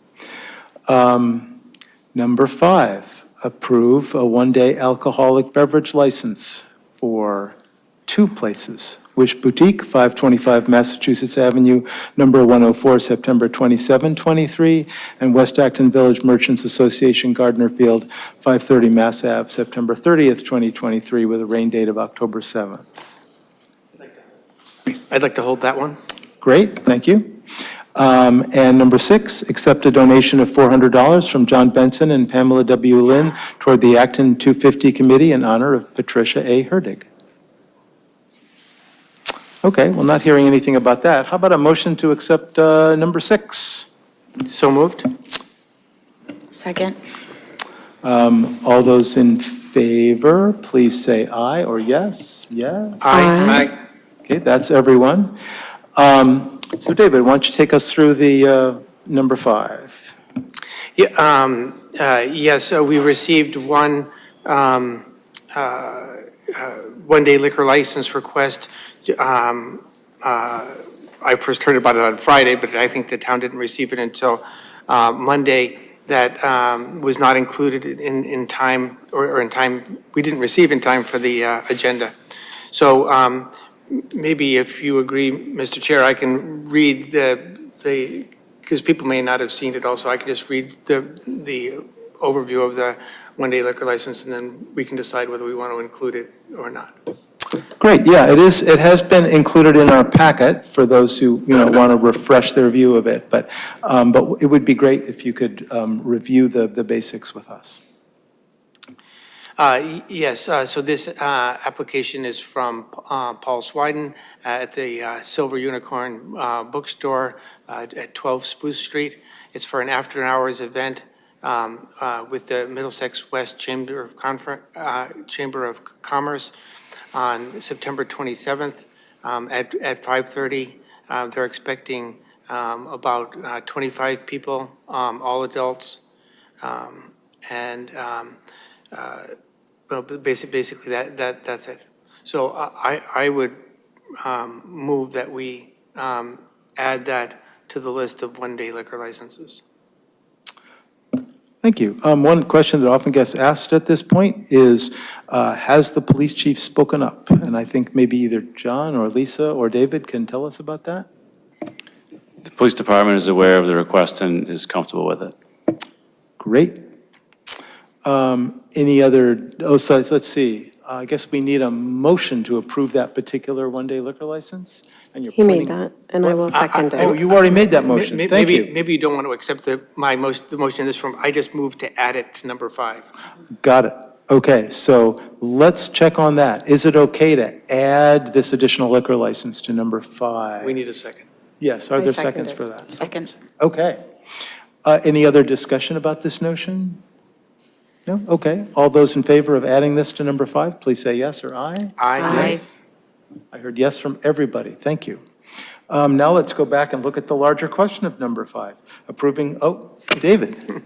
I move we approve number 5, which includes the now 3 one-day liquor licenses, 2 of which read before and 1 of which I read. Great. Is there a second for that? Second. Any additional discussion? I'll just add that I was copied on emails between staff and the people who were working on Oktoberfest to resolve all the remaining issues that came up for us during the discussion. Any other comments about that? No? Okay. We've got a motion and a second. Yes. Okay. All those in favor of approving these 5 one-day alcoholic beverage licenses, please say yes or aye. Aye. Aye. Sorry, But you- 3. 3 one-day liquor licenses, number 5. Yes, thank you. That's important to get right. Did I just hear yes from everybody? Yes, okay, good, we're done with that. Okay, last item is the meeting evaluation. Let's see. I have some questions, if people have any thoughts about any of the following topics. Would board members have preferred to see a amended agenda with this extra liquor license on it? You know, sort of put on the website and announced, or was this a fine way to handle it? What else? I appreciated the way we discussed the Northfield Hangar project. If there are any thoughts about, you know, how that discussion could have been better or things that did go well about it, I'd love to hear about that, because I'm still feeling, it's new for me to bring a sort of optional issue to the board, and I wanted to sort of find out how that went. And, oh, I'm looking up there, and it's going to tell me it's not going to tell me the right time. Okay, not bad on time, I appreciate that, too. So any other evaluative comments or follow-up items that we should not forget for future meetings? David? Yeah, I just say one advantage to, I'm not really advocating either way, but one advantage to amending the agenda is that anybody who's signed up for notifications to select board meetings will be notified of the updated agenda. So that's just one thing. And I think the, you know, the item 4, the Hanscom item, that's just a tough issue. And I think, you know, we're just talking through it. So I think that's fine. I agree with David on the benefit to amending the agenda for folks who receive those updates. And I want to say that I appreciate this board taking up issues that we would take to the state, rather than staying in a silo and only talking about Acton. You know, even the example of the McGovern project, that site, you know, borders several towns. It's in Acton, but it borders Littleton and Westford, and it doesn't border Concord, but certainly Concord property. And Concord, Littleton, and Acton all have rights to draw water from Nagog. So I appreciate the public bringing our attention to the fact that some of these issues are regional, and I appreciate the board working. I mean, we've been invited by all of our local delegation to stay in touch with them. So I think we should continue to tackle issues like this one.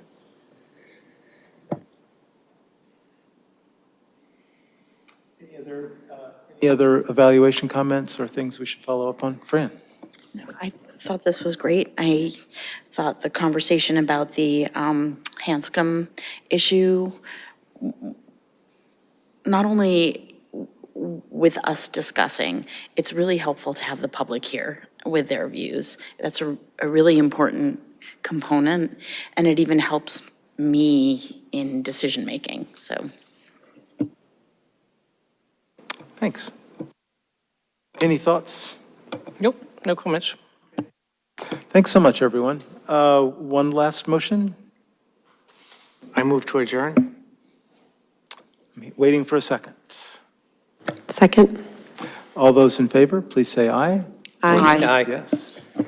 Sorry, aye. Thanks, everyone. Sorry. Signatures. Okay. Oh, okay, don't leave, you got to sign something.